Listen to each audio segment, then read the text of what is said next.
Hello बच्चों, this is Dolly Sharma, your own chemistry ma'am. Welcome you all to the wonderful platform of physics वाला। तो आज हम arjuna NEET 4.0 batch में lecture number 2 देखने वाले हैं।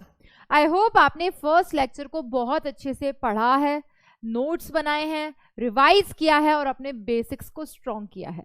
आज के जो हमारे दो टॉपिक्स हैं बेटा, वो टॉपिक्स हैं number 1 that is laws of chemical combination and number 2 that is mole concept। तो सबसे पहले हम बात करते हैं laws of chemical combination से, क्योंकि बेटा इन पे भी ना बहुत टाइम से सवाल तो नहीं आया, लेकिन नहीं आएगा ऐसा हम नहीं कह सकते क्योंकि एनसीईआरटी में ये मेंशन है। इसमें से एक लॉ वो मैं आपको एक्स्ट्रा पढ़ा रही हूँ क्योंकि बहुत पहले कभी जेई में उसमें से सवाल आया हुआ है, हालांकि एनसीईआरटी में उसका नाम नहीं है। तो बहुत इजी सा है, रेसिप्रोकल प्रोपोर्शन। मैं हर लॉ के साथ आपको ट्रिक बताने वाली हूँ, आपके सवाल सारे बनेंगे तो फिर हम मोल कंसेप्ट पढ़ेंगे। नेक्स्ट बेटा, कल एक क्वेश्चन मैंने आपको दिया था। क्या क्वेश्चन था आपने सॉल्व किया होगा और जरूर आज आप अपना आंसर मैच इससे कर सकते हो। क्वेश्चन ये था कि perform the following calculation to the appropriate number of significant digits.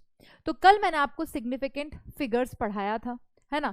Significant figures में मैंने आपको क्या बताया था बेटा, जल्दी से मैं आपको एक बार क्विकली रिवाइज करवा देती हूँ चीजें, जैसे आपको याद आ जाए। वर्बली मैं आपको समझा देती हूँ।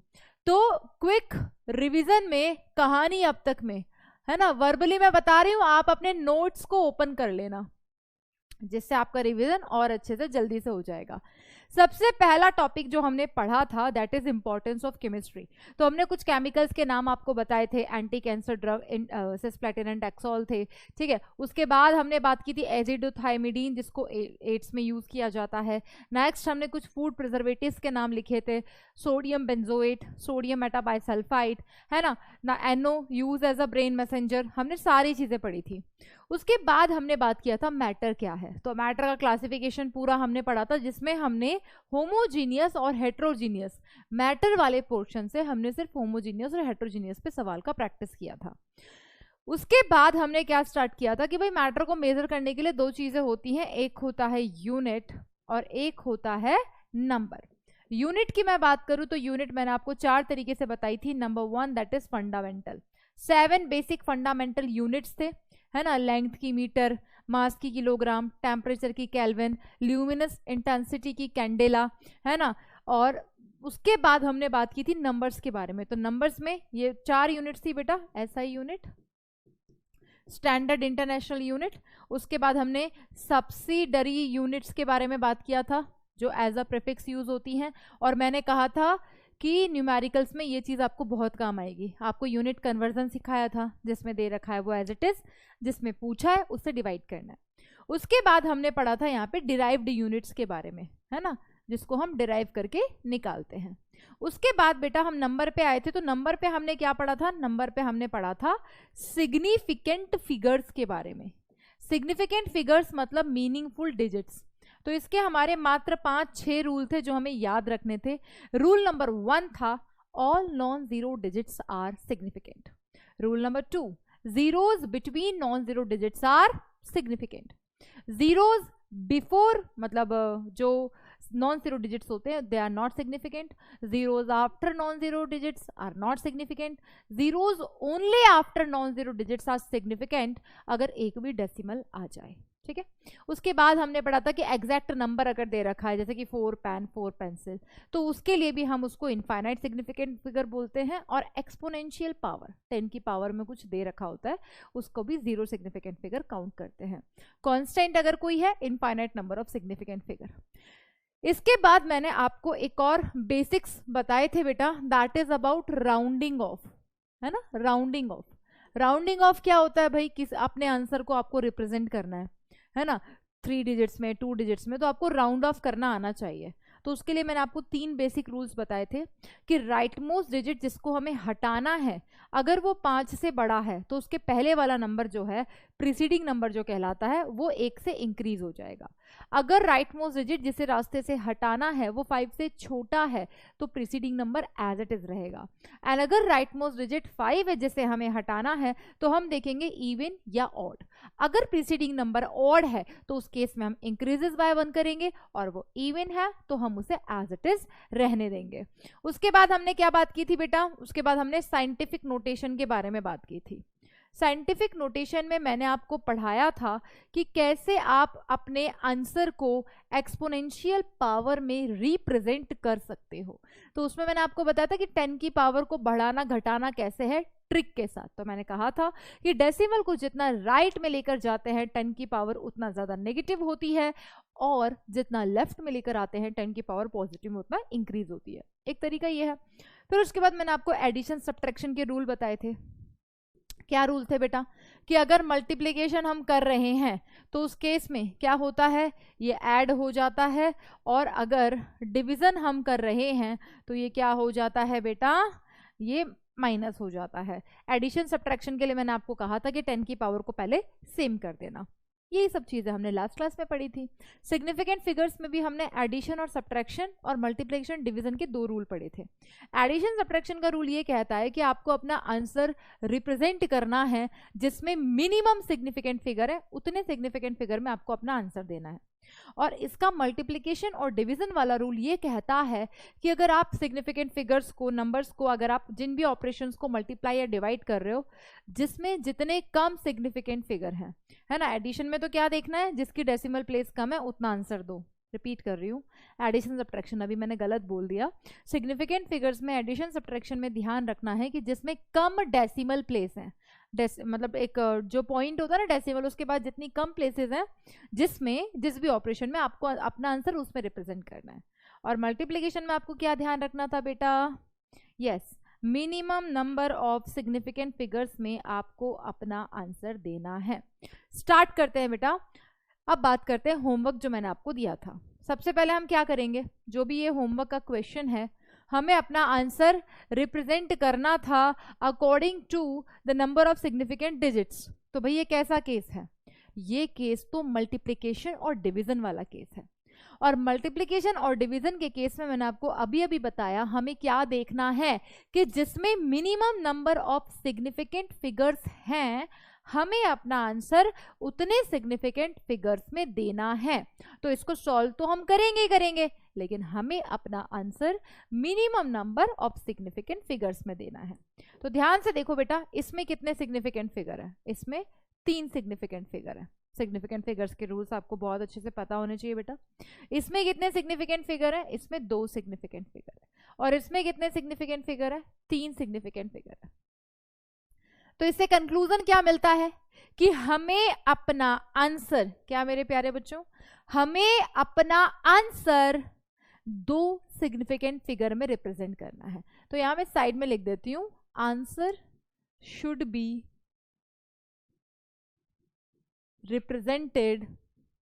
represented in 2 significant figures। हमारा आंसर 2 सिग्निफिकेंट फिगर्स में होना चाहिए। क्लियर बेटा? तो हम अपना आंसर 2 सिग्निफिकेंट फिगर में रिप्रेजेंट कर देंगे। पहले अब हम इसको सॉल्व कर लेते हैं। हमने सॉल्व करना शुरू किया, यहां से नीचे आ गया 2 0, यहां से ऊपर चला गया 1 0, ये इससे कैंसिल आउट हो गया, ये इससे कैंसिल आउट हो गया, यहाँ इससे कैंसिल आउट हो गया। तो क्या बचा 6.02 इंटू, यहाँ पे क्या बचेगा बेटा, ये ऊपर जाएगा तो माइनस हो जाएगा, इंटू 10 की पावर 3।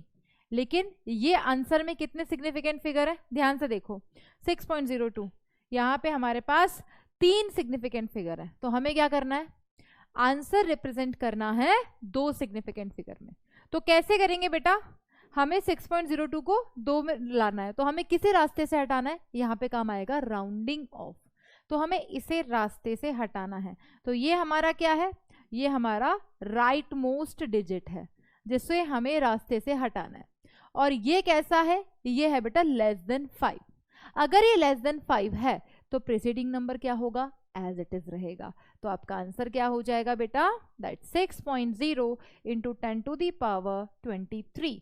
तो आप में से मैक्सिमम बच्चों के मन में आ रहा होगा कि मैम 10 की पावर 23 का तो आपने कुछ भी नहीं किया, जरूरत भी नहीं है कुछ करने की, क्योंकि एक्सपोनेंशियल पावर के ऑलरेडी 0 सिग्निफिकेंट फिगर्स होते हैं। देख लो बेटा एक बार इसे ध्यान से, क्लियर है एकदम, समझ लो इसे एकदम ध्यान से। फिर उसके बाद स्टार्ट करते हैं हम आज की क्लास। ठीक है, तो आज का जो हमारा टॉपिक है वो है लॉज ऑफ केमिकल कॉम्बिनेशन। ठीक है, तो मैं बात करती हूँ बेटा, हमारे पास मेनली 6 लॉज हैं, laws of chemical combinations.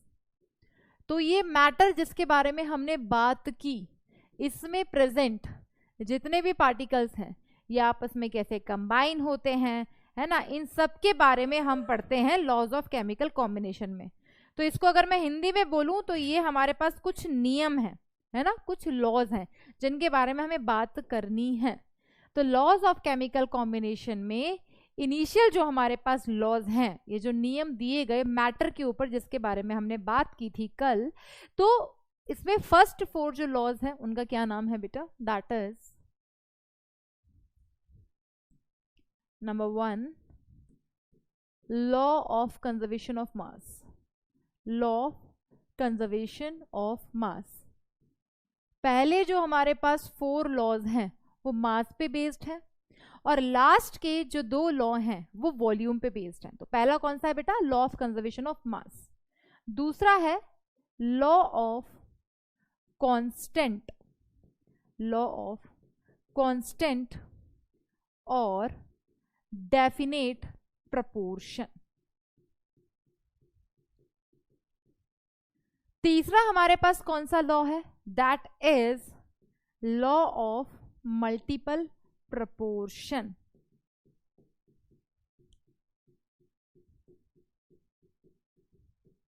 Fourth law हमारे पास है law of reciprocal, reciprocal proportion. Next law है हमारे पास गैलुसेक्स लॉ,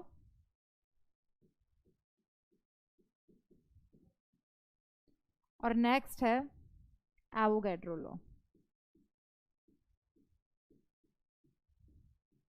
सबसे पहले अगर मैं बात करूं फर्स्ट 4 लॉज की, है ना, जिनका मैंने अभी जिक्र किया, तो ये जो चारों लॉ हैं दैट इज बेस्ड ऑन मास, ये मास के बेसिस पर डिफाइन किए गए हैं।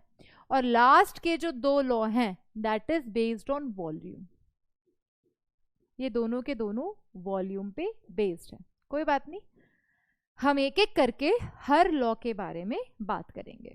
एक और खास बात मैं आपके साथ करना चाहती हूँ बच्चों, अपने पास लेक्चर्स बहुत कम है क्योंकि आपको पता है अपना 4.2 वर्जन है। तो ये मैंने कल की क्लास में कहा था और मैं आज की क्लास में भी यही बोलूंगी कि अपना रिवीजन बहुत अच्छे से हो रहा है।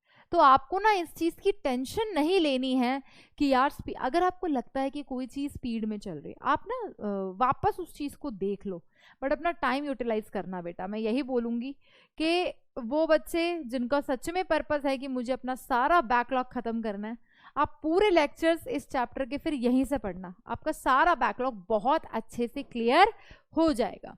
एक एक करके सारे लॉज के बारे में बात करते हैं, और सबसे पहला लॉ हमारे पास है that is law of conservation of मास। यहाँ पे 2nd नंबर पे लिखा हुआ है, तो इसको मैं एडिट कर देती हूँ बेटा, है ना, 1 मिनट। पहला लॉ जो हमारे पास है that is law of conservation of mass, law of conservation of मास। आपने बेटा नाम सुना होगा law of conservation of energy के बारे में भी। ये क्या है, लॉ ऑफ कंजर्वेशन ऑफ मास। ये क्या कहता है, इस लॉ को दिया था सर एंटोइन लेवोइसियर जी ने। पूछा नहीं जाएगा बट हमें हमारी नॉलेज के लिए बिल्कुल पता होना चाहिए। ये लॉ ये कहता है मैटर के बारे में, उसके मास के बारे में, कि ना ही उसे क्रिएट किया जा सकता ना ही उसे डिस्ट्रॉय किया जा सकता। मास के neither be created nor be destroyed, यानी कि चाहे आप कोई फिजिकल रिएक्शन करवा लो, फिजिकल चेंज करवा लो, चाहे आप कोई केमिकल रिएक्शन करा लो। भाई फिजिकल चेंज क्या होता है, जहाँ पे कोई केमिकल इन्वॉल्व नहीं होता उस रिएक्शन को करवाने के लिए, और केमिकल चेंज क्या होता है, जहाँ पे कोई ना कोई केमिकल इन्वॉल्व होता है उस रिएक्शन को करवाने के लिए। तो चाहे आप फिजिकल चेंज करवा लो, चाहे आप केमिकल चेंज करा लो, मास ना ही लॉस होगा ना ही क्रिएट होगा। तो क्या कहते हैं sir Antoine Lavoisier ji, that is proposed by Antoine Lavoisier. और क्या कहता है ये law, that mass, or we can say matter mass, can neither be created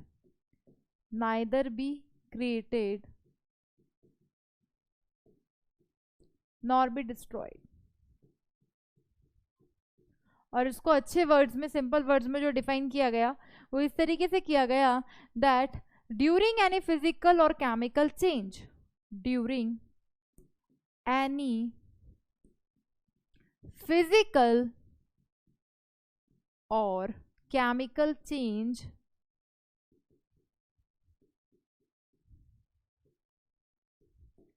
total mass of reactants, जितना भी टोटल मास रिएक्टेंट्स का है is equal to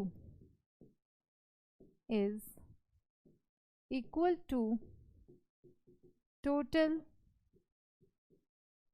mass of products. जितना रिएक्टेंट्स का मास है that is equals to total mass of products.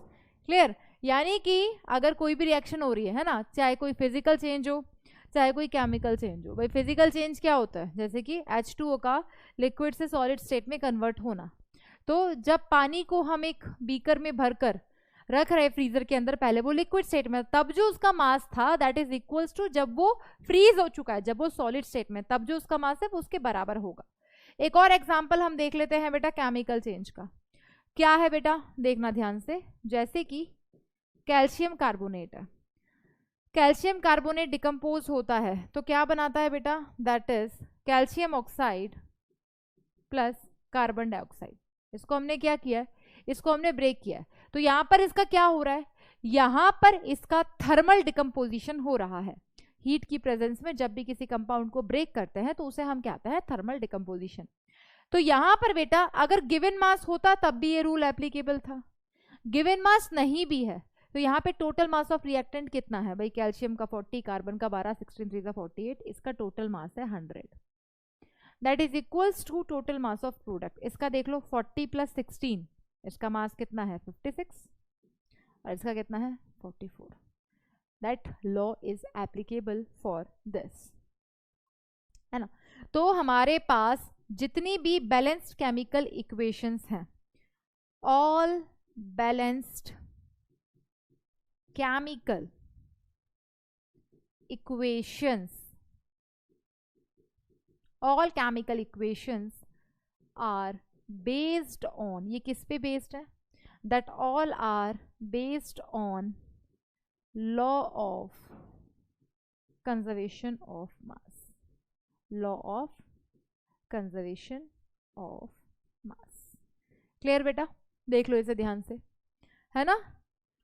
Next, अब इसमें ना एक बहुत ही, हर लॉ में एक ना एक एक्सेप्शन है, तो इसमें भी है ना. हर लॉ में एक एक्सेप्शन है जिसके बारे में भी हम डिस्कस करेंगे. साथ के साथ बेटा सारे लॉज पढ़ाने के बाद मैं साथ के साथ आपको ट्रिक भी बताऊंगी, क्योंकि क्वेश्चन इस तरीके से भी आता है कि आपको पहचानना पड़ता है कि इसमें कौन सा लॉ फॉलो हो रहा है, या इसमें लॉ ऑफ मल्टीपल प्रोपोर्शन लग भी रहा है या नहीं. तो वहां पे स्टेटमेंट का रट्टा काम नहीं आता, है ना. ये तो बहुत ही इजी सा है, इसको तो हम देख के भी बता सकते हैं कि वो लॉ ऑफ कंजर्वेशन ऑफ मास के बारे में बात कर रहा है, जब मास की बात करें फिजिकल और केमिकल चेंज के केस में. इसका एक एक्सेप्शन है बेटा, that this law is not applicable for nuclear reaction. अगर मैं इस लॉ की बात करूं तो ये लॉ जो है that is not applicable for nuclear reaction. क्योंकि आपने आइंस्टाइन इक्वेशन पढ़ा हुआ है ना, फैक्ट बेस्ड बातें हैं. Some mass is converted in the form of energy, है ना. तो that is this law is not applicable for nuclear reactions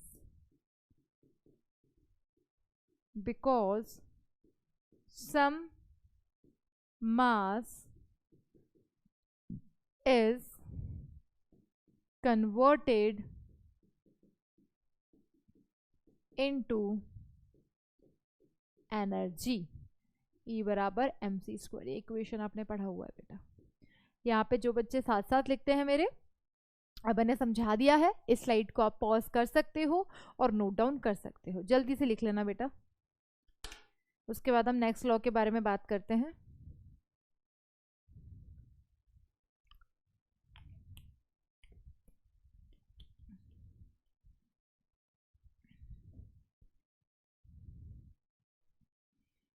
है ना, समझ आ रहा है बेटा? तो इस लॉ को पहचानना बहुत आसान है। जब भी मैटर को मतलब मास के रिस्पेक्ट में बात कर रहा है, आपको समझ में आ गया जितनी भी बैलेंस केमिकल इक्वेशंस हैं वो किस पे बेस्ड है? लॉ ऑफ कंजर्वेशन ऑफ मास पे। जैसे कि आपने law of conservation of energy पढ़ा है, that energy can neither be created nor be destroyed. Same इसी तरीके से यह है बेटा लॉ ऑफ कंजर्वेशन ऑफ मास। देख लो बेटा ध्यान से एक बार, ठीक है। नेक्स्ट अब हम बात करते हैं लॉ ऑफ कांस्टेंट और डेफिनिट प्रोपोर्शन। ये लॉ क्या कहता है, पहले इसके सिग्निफिकेंस को समझते हैं फिर इसके स्टेटमेंट पे आएंगे। ये लॉ ये कहता है कि कोई भी एक कंपाउंड है, आप उसे कितने भी मेथड से बना लो, है ना, कोई भी एक कंपाउंड है आइदर CO2, तो CO2 को चाहे आप कैल्शियम कार्बोनेट को डिकम्पोज करा के बनाओ, चाहे CO2 एटमॉस्फेयर में प्रेजेंट है उसकी बात करें, या फिर कोई भी आप मेटलर्जी की या किसी भी तरह की रिएक्शंस जो केमिस्ट्री में पॉसिबल हैं उनसे बना लो CO2 को। लेकिन CO2 में जो 2 एलिमेंट या 3 एलिमेंट आपस में कंबाइन हुए हैं वो हमेशा एक फिक्स्ड मास रेशियो में ही होंगे, उनका मास रेशियो कभी भी वेरी नहीं करेगा। A compound always contains exactly the same proportion of element by mass. जो एक कंपाउंड होता है वो हमेशा उसमें जो एलिमेंट्स कंबाइन हुए हैं उनका मास रेशियो फिक्स होता है। जैसे कि पानी है, चाहे किसी भी मेथड से आप पानी को बनाओ, चाहे किसी भी कंट्री का पानी है, उसमें हाइड्रोजन ऑक्सीजन जो कंबाइन हुए हैं वो एक फिक्स्ड प्रोपोर्शन में हुए हैं, उनका रेशियो जो है वो फिक्स होता है। क्लियर? तो स्टेटमेंट की तरफ बढ़ते हैं, फिर इसके सिग्निफिकेंस को वापस समझाती हूँ। That a compound always contains the same proportion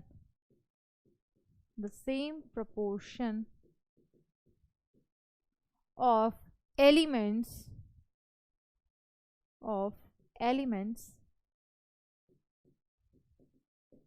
by mass। कोई भी एक कंपाउंड होता है उसमें जो 2 एलिमेंट आपस में कंबाइन होते हैं वो हमेशा एक फिक्स्ड प्रोपोर्शन में होते हैं। एग्जाम्पल देखना बेटा, जैसे कि CO2, मैंने आपको CO2 के बारे में क्या बोला, आप इसे किसी भी मेथड से बनाओ, आइदर किसी केमिकल रिएक्शन से बनाओ, आइदर किसी फिजिकल चेंज से बनाओ, इसमें जो 2 एलिमेंट कंबाइन हुए हैं उनके पहले मुझे नाम बताओ। इसमें नाम है, एक है बेटा कार्बन और दूसरा एलिमेंट मुझे दिखाई दे रहा है that is oxygen. In element का रेशियो देख लेते हैं। तो यहाँ पे कार्बन कितना है, एक कार्बन का मास कितना होता है 12, ऑक्सीजन कितने हैं 2, एक ऑक्सीजन का मास कितना होता है 16, तो 2 का कितना होगा 32। रेशियो क्या आ रहा है 4:8 भाई, 3 4 12 नहीं 3:8, 4 3 12 एंड 4 8 32। तो CO2 का रेशियो हर जगह चाहे किसी भी मेथड से बना हो, है ना, वो 3:8 ही होगा, है ना। चाहे पानी का एग्जाम्पल ले लो, है ना, पानी का एग्जाम्पल ले लो। पानी जो है इसमें कौन से 2 एलिमेंट आपस में कंबाइन हुए आपको दिखाई दे रहे हैं, एक तो हाइड्रोजन दिखाई दे रहा है और ऑक्सीजन दिखाई दे रहा है। हाइड्रोजन का मास कितना होगा भाई, एक हाइड्रोजन का 1 होता है, तो 2 का कितना होगा 2, इसका कितना होगा 16। रेशियो कितना आ रहा है 1:8, 2 1 2 2 8 16। तो H2O को आप किसी भी मेथड से बनाओ, a compound can be prepared by various methods but the mass ratio of elements जो कंबाइन हुए हैं उस कंपाउंड को बनाने के लिए वो हमेशा फिक्स है, वो चेंज नहीं होगा। ये तो था नियम, ये लॉ क्या कहता है, बट एक्सेप्शन तो होगा। अगर केमिस्ट्री है तो बच्चों इसका भी एक एक्सेप्शन है, और एक्सेप्शन क्या है, दैट ये जो लॉ है that is not applicable for isotopes. अब मन में सवाल उठ रहा होगा आइसोटोप्स क्या होते हैं और उनके लिए एप्लीकेबल क्यों नहीं है। आइसोटोप्स वो स्पीसीज होती हैं जो जिनका एटॉमिक नंबर सेम होता है और मास डिफरेंट होता है, जब कोई भी एक एलिमेंट एक से ज़्यादा फॉर्म्स में एग्जिस्ट करता है, उसे हम आइसोटोप्स बोलते हैं। तो मान लो CO2 है, CO2 में यहाँ पे कार्बन का 12 मास हमने लिया, 13 ले लेते तो, कि कोई और CO2 है जिसमें कार्बन का मास 13 है, तो उसका रेशियो 13:32 होता और उसका रेशियो 12:32 होता। तो वहाँ पे दोनों CO2 का जो एलिमेंट का मास रेशियो है वो सेम नहीं आया, ठीक है। तो this law is not applicable. क्या बेटा? This law is not applicable for isotopes, है ना। तो यहां पर मैं आइसोटोप्स के बारे में भी लिख देती हूं, species having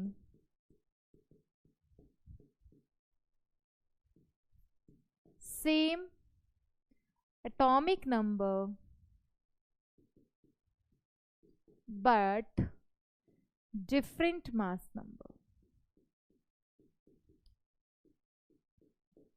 है ना। इसका एक एग्जाम्पल भी डिस्कस कर लेते हैं, ध्यान से देखना, है ना। अगर यहाँ पे दे रखा है जैसे कि CO2 और ये कार्बन का 12th आइसोटोप है और ये CO2 में कार्बन का 13th आइसोटोप है, तो यहाँ पे रेशियो क्या आ रहा है? 12:32 और यहाँ पे रेशियो क्या आ रहा है? 13:32। क्या रेशियो सेम है तो दोनों ही CO2, but ratio is not same, तो that's why this law is not applicable for isotopes. Clear है बेटा? तो इस लॉ को पहचानने का एक तरीका है, जब भी एक कंपाउंड को बनाने की बात हो, चाहे कितने भी मेथड से बनाने की बात हो, लेकिन एक कंपाउंड को बनाने की वो बात कर रहा है, तब लॉ ऑफ कांस्टेंट और डेफिनेट प्रोपोर्शन फॉलो हो रहा है। देख लो बेटा ध्यान से और नोट डाउन कर लेना इसे पॉज करके वीडियो, उसके बाद हम नेक्स्ट लॉ की बात करते हैं।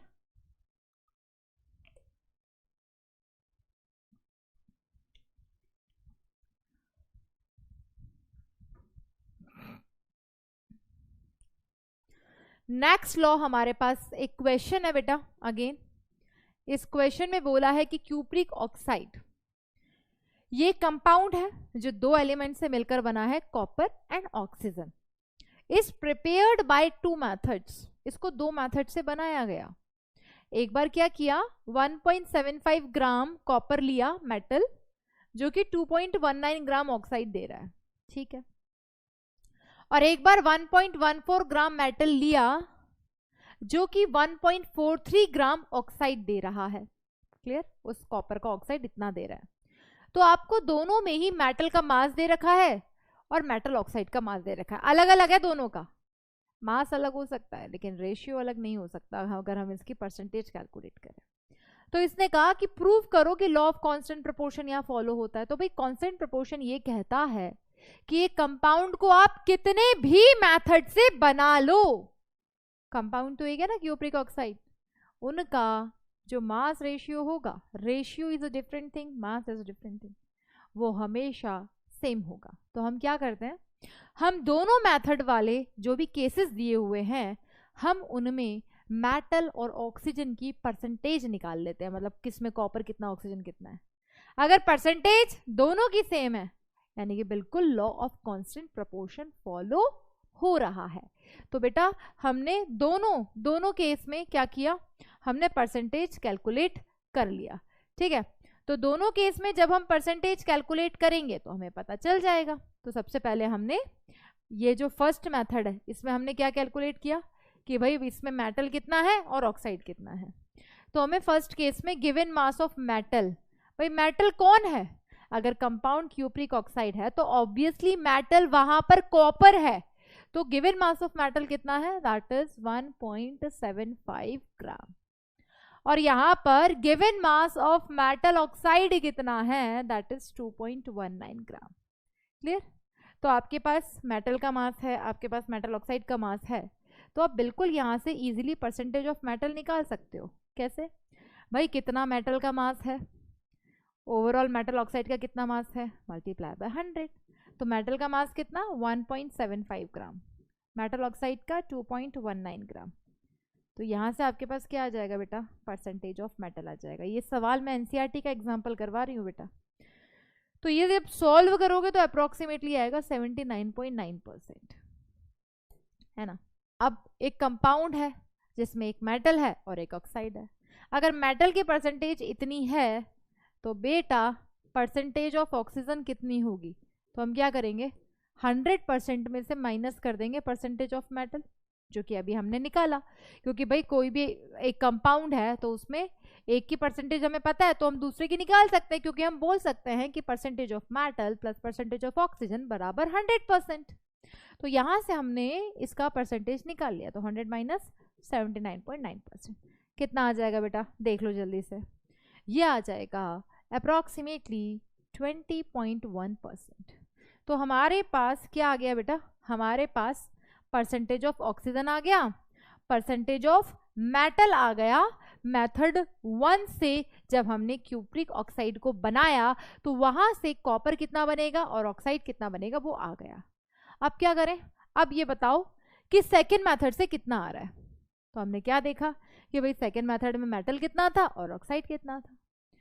सेकेंड मेथड में गिवन मास ऑफ मेटल था 1.14 ग्राम और मेटल ऑक्साइड कितना था बेटा, दैट इज 1.43 ग्राम। तो भाई क्या होगा, यहाँ पर भी निकाल लेते हैं, हमने निकाला भाई परसेंटेज ऑफ मेटल बराबर given mass of metal upon given mass of metal oxide into 100। Given mass of metal कितना है 1.14 ग्राम, 1.43 ग्राम इनटू 100 करेंगे, कितना आ गया बेटा परसेंटेज ऑफ मेटल, देख लो एक बार, देख लो एक बार कितना आ गया, दैट इज 79.7%। यहाँ पे अगर हमें परसेंटेज ऑफ ऑक्सीजन निकालना है तो 100 से माइनस कर देंगे हम परसेंटेज ऑफ मेटल को। भाई सेम केस है दोनों में ही, हमने एक की परसेंटेज निकाल ली है तो दूसरा हम निकाल सकते हैं। तो यहाँ से हमारे पास क्या आ जाएगा, 100 माइनस 79.7%, सॉल्व करके अप्रोक्सीमेटली 20.3%। देख लो बेटा दोनों ही केस में जो हमारे पास मेटल ऑक्साइड है cupric oxide, either from first method either from second method. First में परसेंटेज मेटल की कितनी है 79.9% और मेथड सेकेंड से जो बना है मेटल उसकी कितनी है 79.97%। क्या ये अप्रोक्सीमेट बराबर नहीं है? बिल्कुल बराबर है। और यहाँ पे परसेंटेज ऑफ ऑक्सीजन कितना है 20.1%, यहाँ पे कितना है 20.3%। दोनों ही केस में जो परसेंट आ रहा है कि भाई किसमें कितना मेटल है या किसमें कितना ऑक्साइड है वो लगभग बराबर है दोनों का। और अगर बराबर है तो बिल्कुल law of constant proportion follow हो रहा है। देख लो बेटा इसे ध्यान से, ऐसे और भी सवाल आपको मिलेंगे आगे, इसे देख लो ध्यान से बेटा, फिर हम आगे बढ़ते हैं।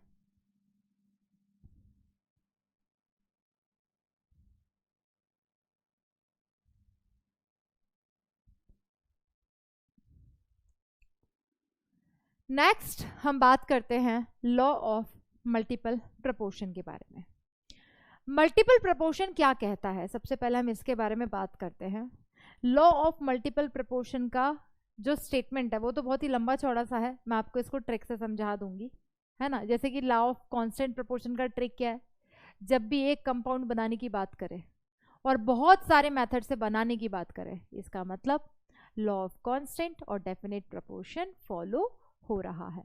तो लॉ ऑफ मल्टीपल प्रोपोर्शन क्या कहता है कि जब भी दो एलिमेंट आपस में कंबाइन होकर दो से ज़्यादा कंपाउंड का फॉर्मेशन करते हैं और उसमें अगर उन कंपाउंड्स में हम एक एलिमेंट का मास फिक्स कर दें तो उनके साथ वाले एलिमेंट का जो मास रेशियो होगा वो एक सिंपल होल नंबर रेशियो होगा।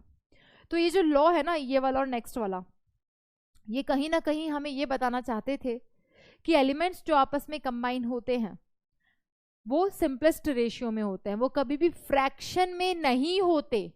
बट उन्होंने इस बात को डायरेक्टली ना बोलते हुए घुमा फिरा के बहुत सारी चीज़ें बोली।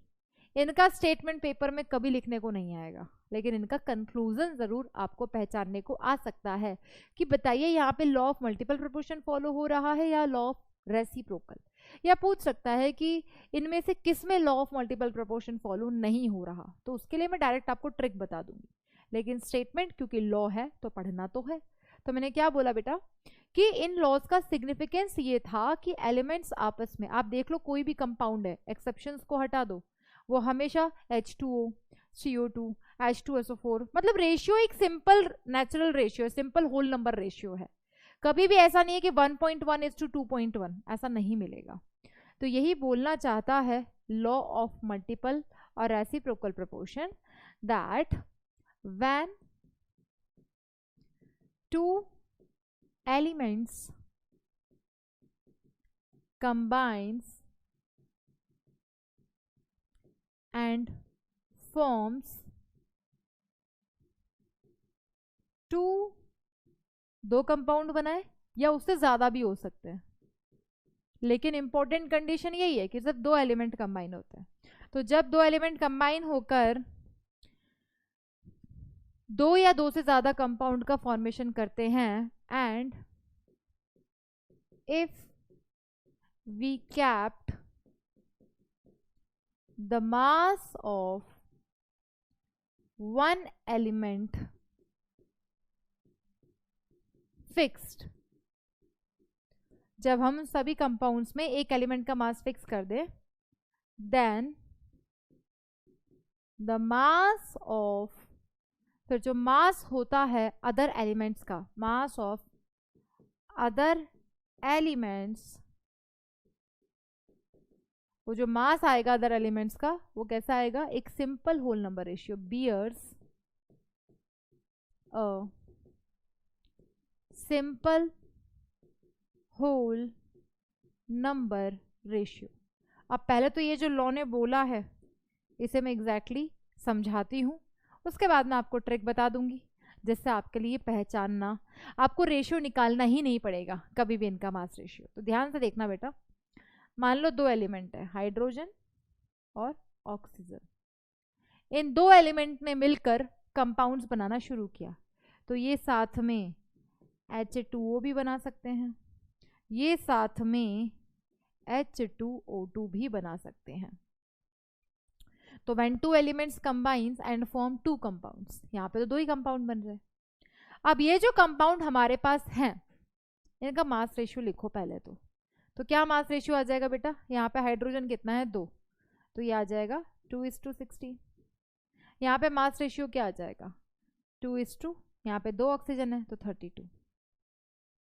अब क्या बोलता है ये लॉ कि when two elements combine and form 2 और मोर कंपाउंड्स, और अगर हम इन दोनों कंपाउंड में एक एलिमेंट का मास फिक्स कर दें, तो यहाँ पे हमने हाइड्रोजन का मास 2 था, यहाँ पे भी 2 था, तो हो गया फिक्स।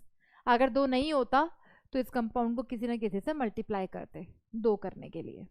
तो जब हमने दोनों कंपाउंड में एक एलिमेंट का मास फिक्स कर दिया तो उसका साथ वाला एलिमेंट कौन था, ऑक्सीजन। ऑक्सीजन, उन दोनों एलिमेंट्स का जो रेशियो आएगा it is a simple whole number ratio, तो वो आ रहा है 1:2, 16:32। सिंपल रेशियो क्या आ रहा है 1:2। तो ये कहता है बेटा आपका लॉ ऑफ मल्टीपल प्रोपोर्शन, है ना। ट्रिक बताने से पहले एक और एग्जांपल मैं आपको करवा देती हूँ, है ना। मान लो बेटा कंपाउंड है, एलिमेंट है कार्बन और ऑक्सीजन। कार्बन और ऑक्सीजन ने मिलकर क्या बनाया, एक बनाया कार्बन मोनोऑक्साइड, दूसरा बनाया कार्बन डाइऑक्साइड, और भी बना दे सकता है, कार्बन सब ऑक्साइड भी बना सकता है, C3O2 भी बना सकता है। अब ये दोनों एलिमेंट में ये दोनों कंपाउंड्स में, ये जो दो कंपाउंड्स हैं एलिमेंट से मिलकर कंपाउंड बनते हैं, इनमें हमने दोनों में एक एलिमेंट का मास फिक्स कर दिया। तो यहाँ पे भाई मास रेशियो क्या है, यहाँ पे मास रेशियो है 12:16, यहाँ पे मास रेशियो क्या है 12:32। अब इन दोनों कंपाउंड में एक एलिमेंट कॉमन है कार्बन कार्बन, तो साथ वाले एलिमेंट का अभी भी रेशियो क्या आ रहा है, एक सिंपल होल नंबर रेशियो आ रहा है 1:2। तो यही ये लॉ कहना चाहता है, when two elements combines and forms 2 or more compounds, and if we kept the mass of one element fixed, then the mass of other elements bears a simple whole number ratio। देख लो बेटा इसे ध्यान से, फिर मैं आपको इसका ट्रिक बता देती हूँ कि आपको कैसे पहचानना है कि law of multiple proportion follow हो रहा है। जब जब आपको एग्जाम्पल दे देगा KOH CSOH है ना, H2O CO2 कुछ भी दे सकता है, आपको बस क्या देखना है कि वो जितने भी कंपाउंड्स दे रखे हों, 2 भी हो सकते हैं, 2 से ज़्यादा भी हो सकते हैं, वो सारे कंपाउंड्स सिर्फ 2 एलिमेंट से कंबाइन होकर बन रहे होने चाहिए। क्या ट्रिक क्या है, सिर्फ आपको क्या देखना है कि only 2 elements forms compound. Compound 2 भी हो सकते हैं, 2 से ज्यादा भी हो सकते हैं, लेकिन इंपॉर्टेंट कंडीशन ये है कि वो कंपाउंड सिर्फ 2 एलिमेंट से मिलकर बन रहे हों। That is the trick. अब आपको मैं एक एग्जांपल दूंगी और आपको पहचानना है कि इसमें से किसमें law of multiple proportion follow हो रहा है। जिनको लिखना है वो यहाँ पे वीडियो पॉज करके लिख सकते हैं।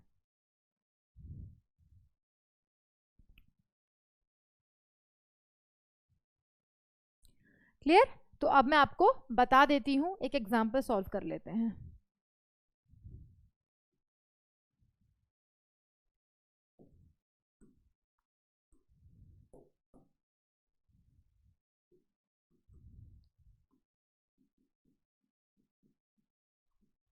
Identify in which of the following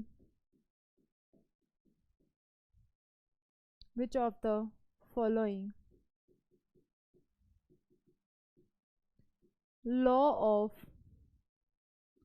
multiple proportion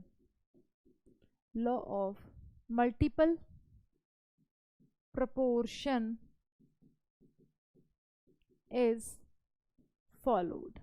इनमें से किस में law of multiple proportion follow हो रहा है।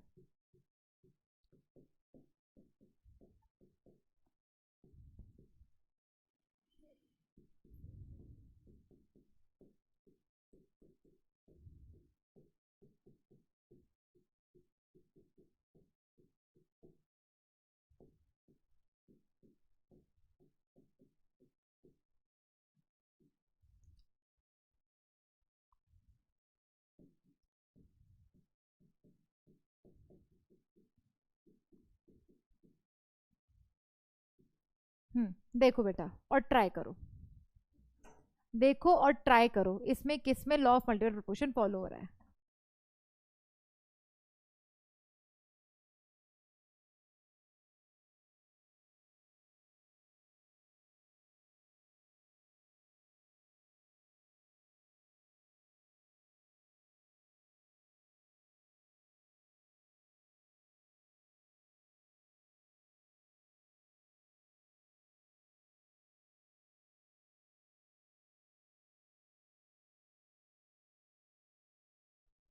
अब इसमें आपको आइडेंटिफाई करना है कि किसमें law of multiple proportion follow क्या कहते हैं हो रहा है। तो मैंने आपको क्या बोला, आपको सिर्फ और सिर्फ क्या देखना है कि 2 एलिमेंट मिलकर ही 2 कंपाउंड बना रहे हो।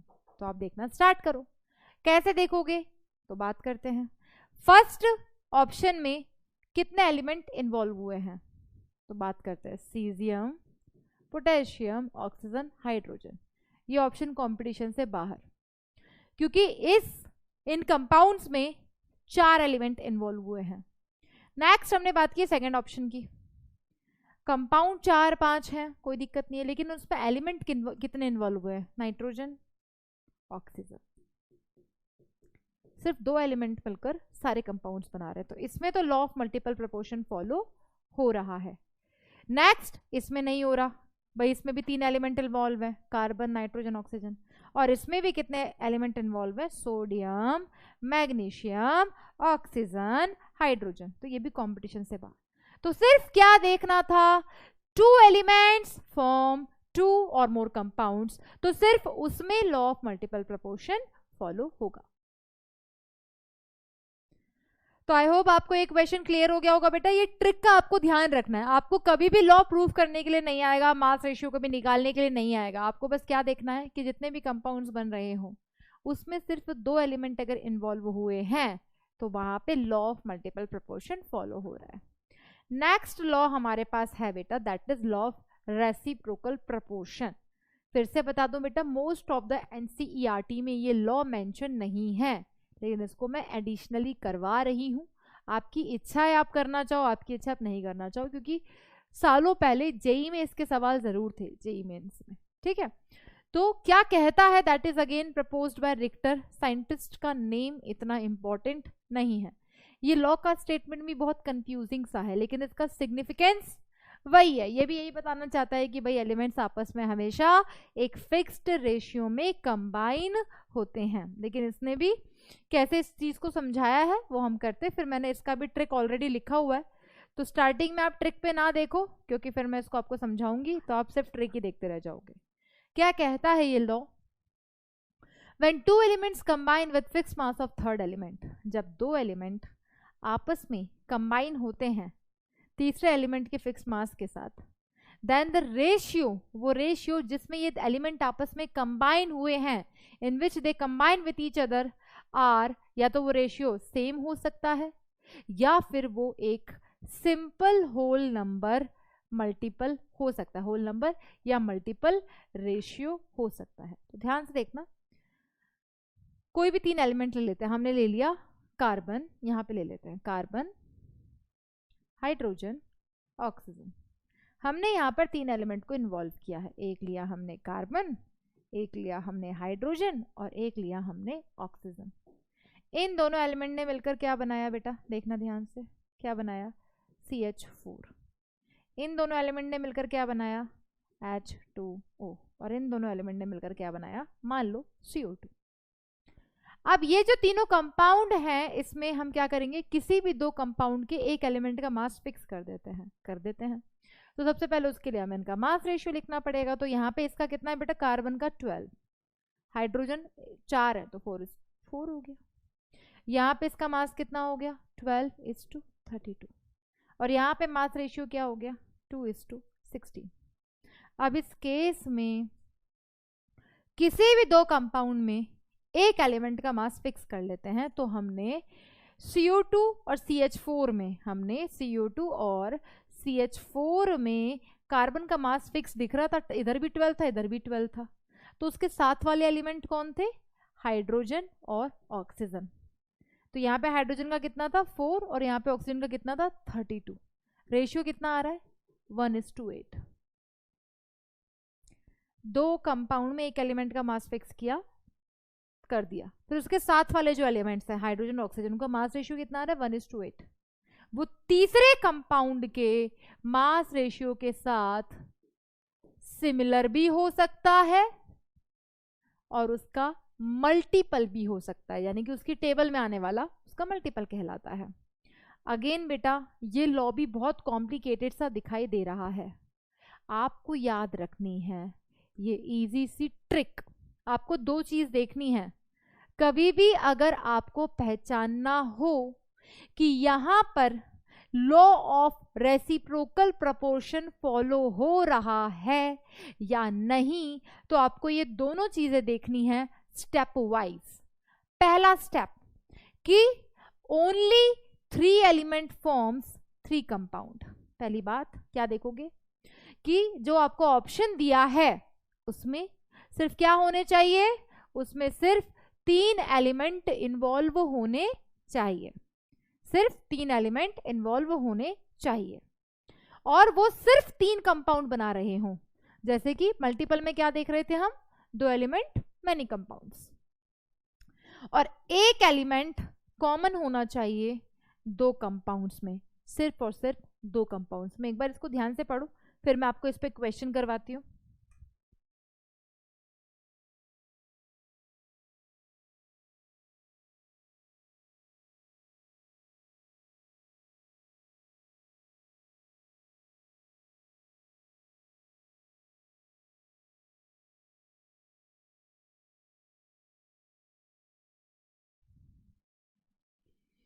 देख लो बेटा ध्यान से। तो पहला ट्रिक क्या है, स्टेप कि सिर्फ 2 एलिमेंट कंबाइन हो रहे हों और कंपाउंड्स सिर्फ 3 एलिमेंट कंबाइन होकर 3 कंपाउंड बना रहे हों। फिर ठीक है, मान लो सिर्फ 3 कंपाउंड थे और 3 ही एलिमेंट इन्वॉल्व थे। एक एलिमेंट 2 कंपाउंड में कॉमन होना चाहिए। क्या बेटा, एक एलिमेंट जो है वो 2 कंपाउंड में कॉमन होना चाहिए। इसे देख लो बेटा ध्यान से, फिर हम आगे बढ़ते हैं और एक सवाल प्रैक्टिस करते हैं। तो मेरा सवाल आपसे है ना, देखना ध्यान से। In which of the following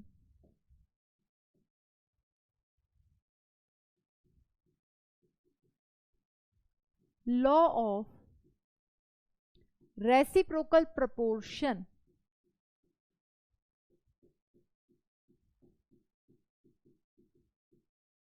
is followed?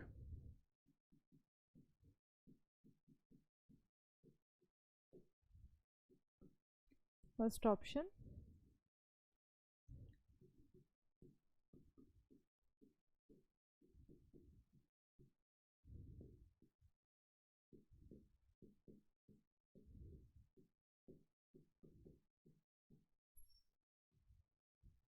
next option,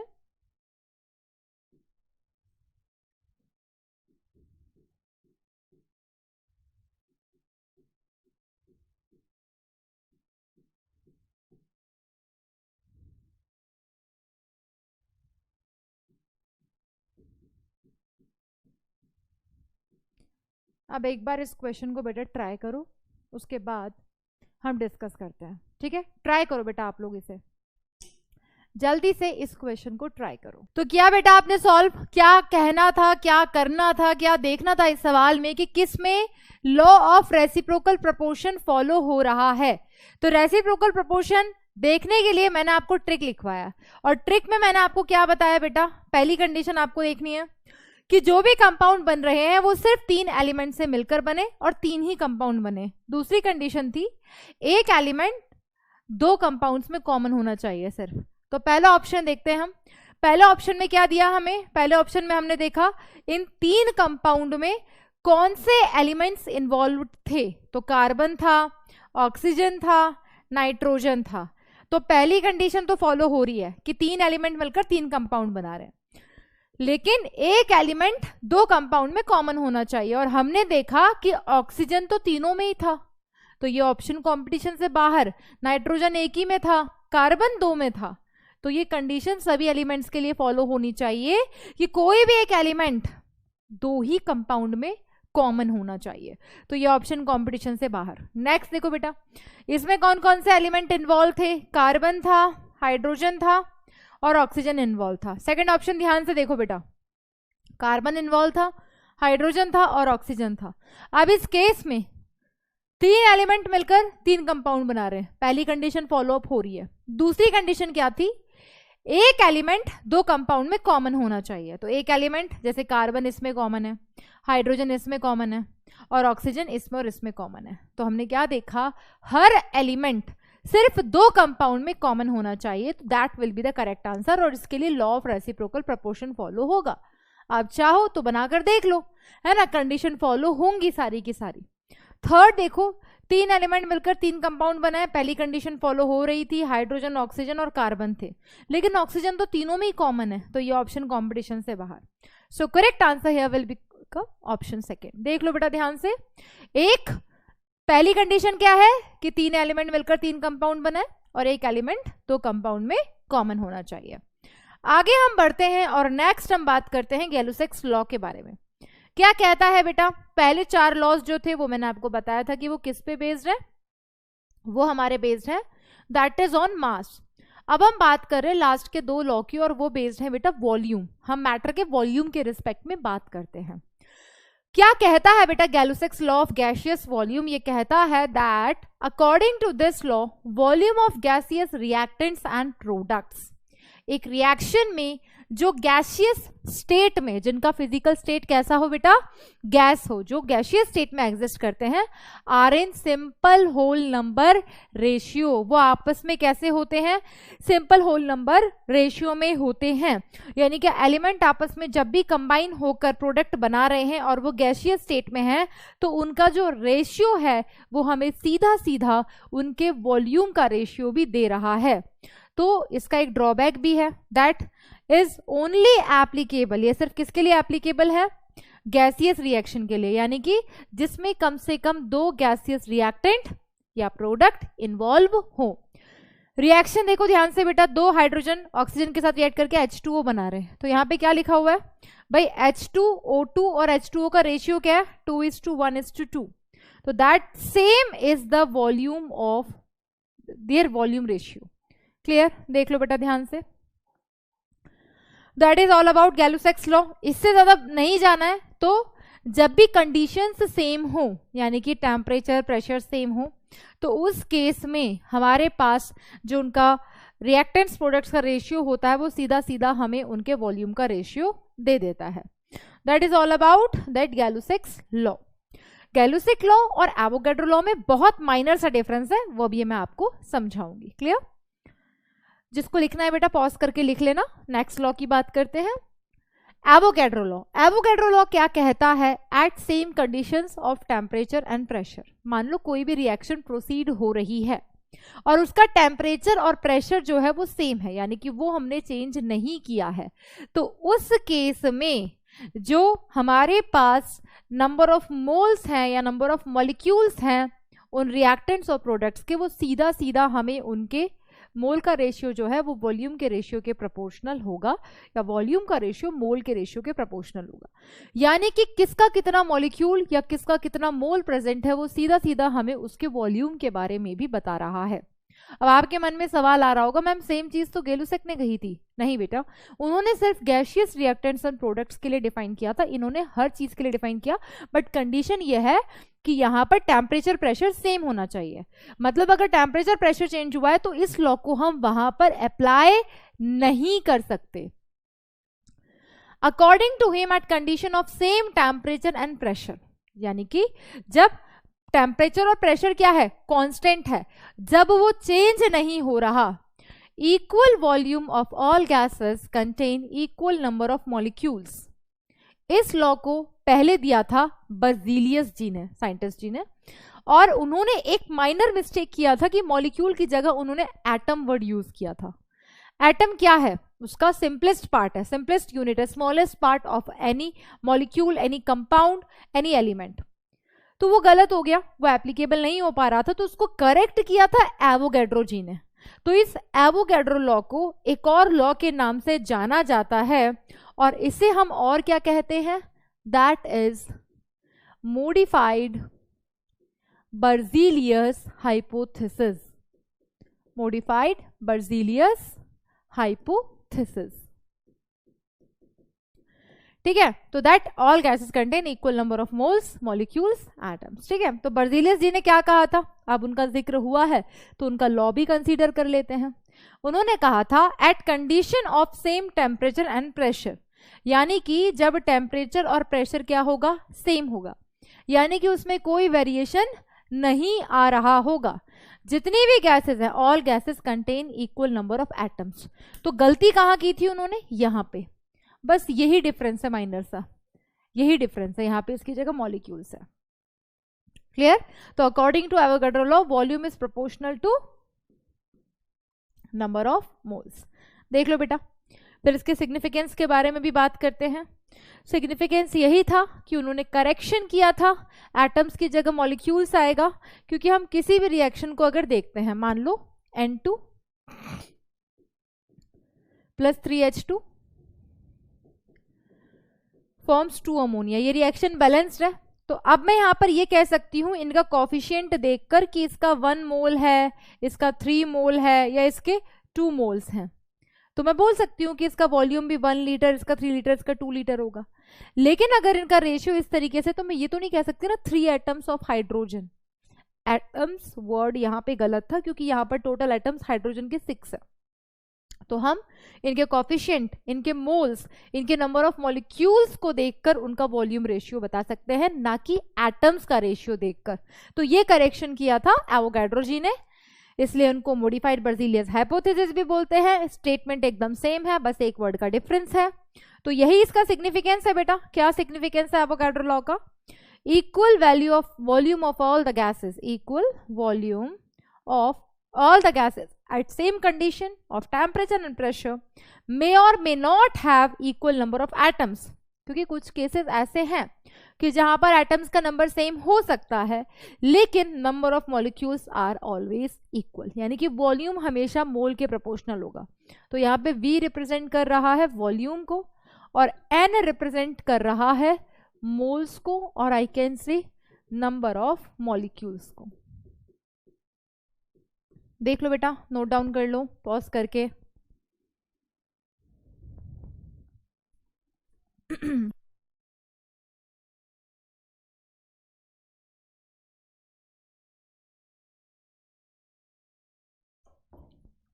देख लो बेटा, नोट कर लो इसे।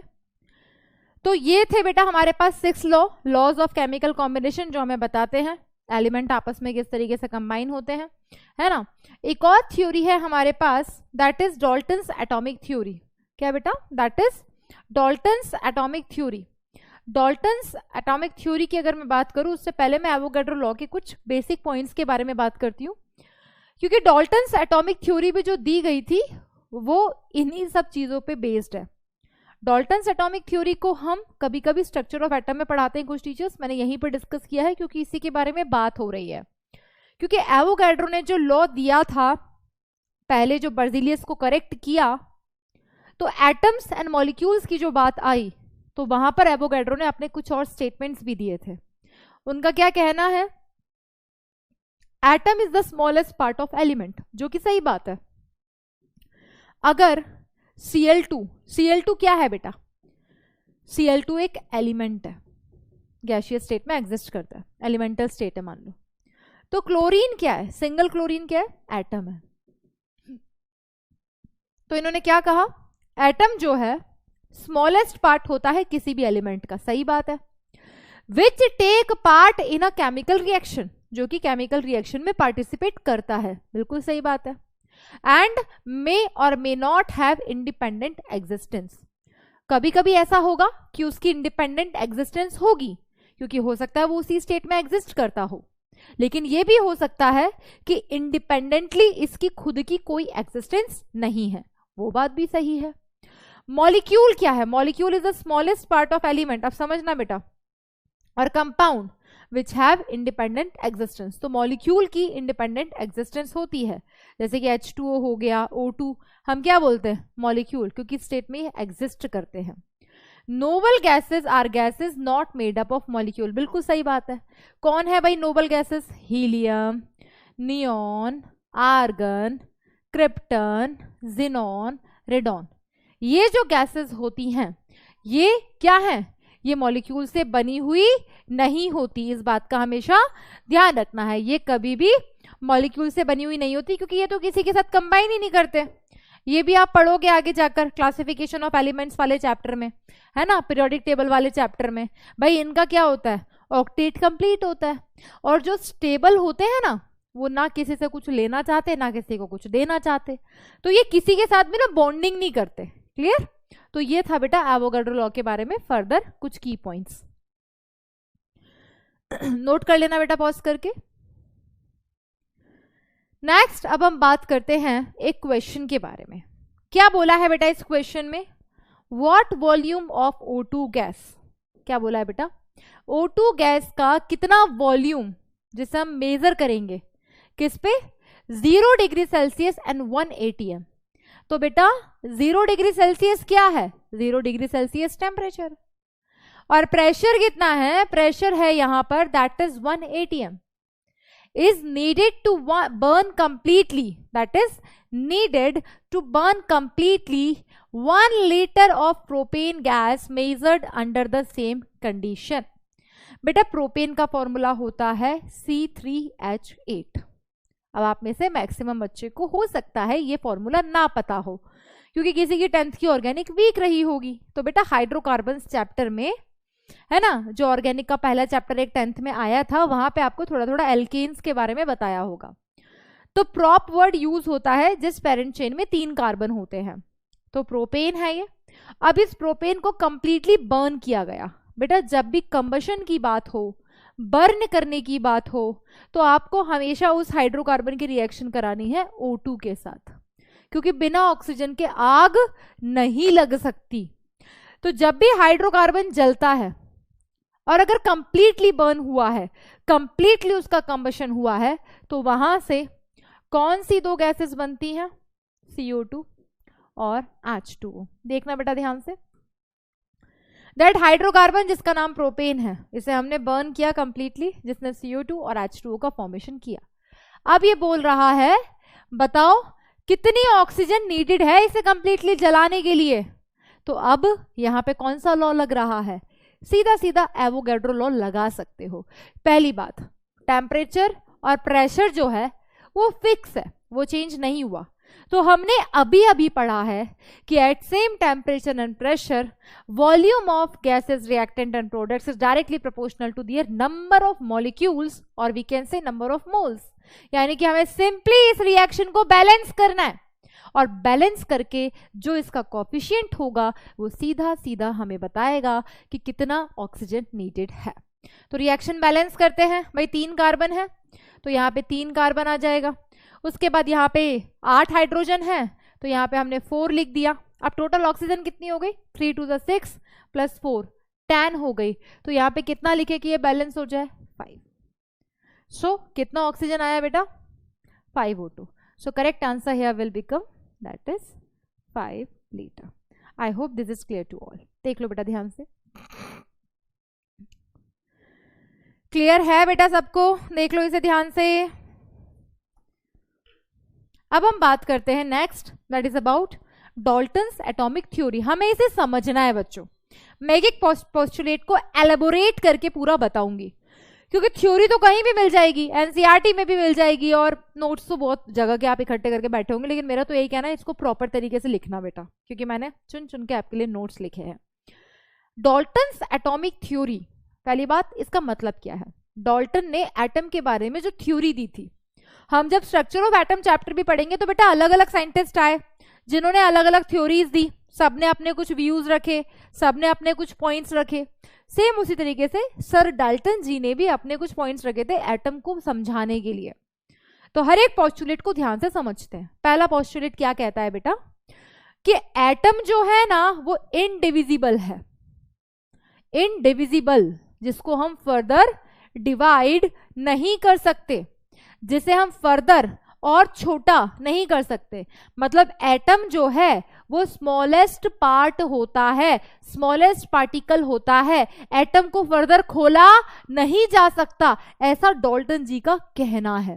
दैट एटम इज इनडिविजिबल, जिसको नहीं बांटा जा सकता। पार्टिकल एंड कॉल्ड एटोमियो। एटोमियो वर्ड कहां से अराइज हुआ? अनकटेबल, जिसको कट नहीं किया जा सकता। Meaning individual at time Democritus. Democritus भी साइंटिस्ट थे, उनके समय पर डाल्टन जी ने ये डिफाइन किया एटम को। और इसके क्या क्या मेन पॉइंट्स थे अब वो हम एक एक करके डिस्कस कर लेते हैं। बिल्कुल कर लेते हैं। पहला क्या है? मैटर। मैटर के बारे में हमने पढ़ा। मैटर क्या है? Anything that occupy mass and space. तो matter is made up of extremely small indivisible particles called atoms. Matter जो है वो बना हुआ है एक्सट्रीमली स्मॉल इनडिविजिबल पार्टिकल्स, है ना, और उसे हम एटम्स कहते हैं। एटम किससे मिलकर बना हुआ है? मैटर है एक तरीके का जो कि किससे मिलकर बना? एक्सट्रीमली स्मॉल इनडिविजिबल पार्टिकल से। Atoms of a given elements, अगर किसी भी एलिमेंट में प्रेजेंट एटम्स हैं, एग्जाम्पल से समझते हैं। सेकेंड पोस्टुलेट की बात कर रही हूं, है ना। तो मान लो Cl2 क्या है? Cl2 एक एलिमेंट है और इसमें 2 एटम प्रेजेंट हैं, क्लोरीन और क्लोरीन, और ये दोनों क्या हैं? ये दोनों एटम्स हैं। भाई इस एक एलिमेंट में 2 एटम्स प्रेजेंट है कि नहीं है? तो क्या कहता है ये? Atoms of a given element are identical in all aspect. वो तो क्लियर दिख ही रहा है कि भाई एक गिवन एलिमेंट के जो एटम्स होते हैं वो हर एस्पेक्ट में आइडेंटिकल होते हैं, सेम होते हैं। देखते हैं किस तरीके से। That is they possesses same size. इनका साइज हो गया, इनका शेप हो गया, मास हो गया, केमिकल प्रॉपर्टीज हो गई, वो सेम होती हैं। तो वो तो बिल्कुल सही बात है यार। कोई भी एलिमेंट उठा लो, Cl2 क्या, अगर मैं बात करूं बेटा H2, तो H2 क्या है? H2 एक एलिमेंट है जो कि गैसियस स्टेट में एग्जिस्ट करता है। इसमें भी क्या होता है? इसमें भी हमारे पास 2 एटम्स होते हैं, हाइड्रोजन हाइड्रोजन। ये क्या है बेटा, ये 2 एटम्स हैं, तो इन दोनों हाइड्रोजन एटम्स का साइज, शेप, केमिकल प्रॉपर्टीज सब कुछ सेम होगा, तो बिल्कुल सही बात है, they are same in all aspects. ठीक है, हाँ, एटम्स ऑफ डिफरेंट एलिमेंट, लेकिन वो एटम्स जो अलग अलग एलिमेंट के होते हैं, are different in all aspect, वो हर एस्पेक्ट में अलग होते हैं। ऑब्वियस है, मान लो, है ना, मैं इन दोनों एलिमेंट्स की बात करूं, है ना, ये डिफरेंट एलिमेंट है ना भाई, Cl2 और हाइड्रोजन, तो अगर मैं इसका एक Cl ले लूं और इसका एक हाइड्रोजन ले लूं, तो इनका शेप, साइज, केमिकल प्रॉपर्टीज सब अलग है या नहीं है, बिल्कुल अलग है भाई, दोनों एटम ही अलग हैं। तो atoms of different elements are different in all aspect, they possess different sizes, shape, masses, chemical properties etcetera. I hope this point is clear. Next point क्या कहता है, atoms of different elements may combine with each other in a fixed simple whole number ratio to form compounds. बिल्कुल सही बात है, वो ये कह रहा है कि जो एटम्स हैं अलग अलग एलिमेंट के, वो कंबाइन हो सकते हैं, उनकी प्रॉपर्टीज भले ही डिफरेंट है लेकिन कंबाइन हो सकते हैं और वो एक कंपाउंड बना सकते हैं। तो बिल्कुल सही बात है, जब हम रिएक्शन कराते हैं किसकी बेटा, हाइड्रोजन की और क्लोरीन की, तो हमारे पास एक कंपाउंड बन के नहीं आता HCl, बिल्कुल बनकर आता है। तो हुआ क्या, क्या पूरा पूरा H2Cl2 बना है, नहीं, रिएक्ट किसने किया, इनके एटम्स ने रिएक्ट किया।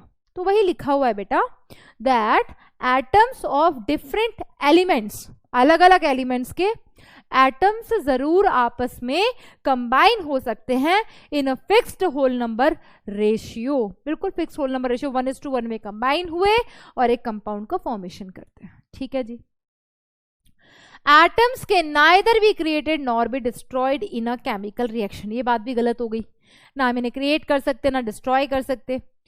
Dalton's atomic theory could explain all the laws of chemical combination, तो ये सारे लॉज ऑफ केमिकल कॉम्बिनेशन को कंसीडर करके ही समझाया गया था। अब इंपॉर्टेंट बात ये बेटा कि ये जितने भी पोस्टुलेट्स हैं, जितने भी पॉइंट्स हैं, इन्हें डाल्टन ने बाद में मॉडिफाई किया गया था, जिसे बोला गया मॉडिफाइड डाल्टन्स एटॉमिक थ्योरी। और उस मॉडिफाइड डाल्टन्स एटॉमिक थ्योरी में इस पॉइंट को करेक्ट किया गया था कि एटम इज इनडिविजिबल, तो वहां पर उन्होंने इसको करेक्ट किया कि atom is divisible into fundamental particles like electron, proton and neutron. लेकिन ये हम कहाँ पढ़ेंगे, ये हम पढ़ेंगे स्ट्रक्चर ऑफ एटम में, क्योंकि अभी हमें क्या पता है, atom is the smallest unit, atom सबसे छोटा है। ठीक है, अभी हमें बस इतना पता है। देख लो बेटा ध्यान से, जो लोग नोट कर रहे हैं पॉज करके नोट डाउन कर सकते हो।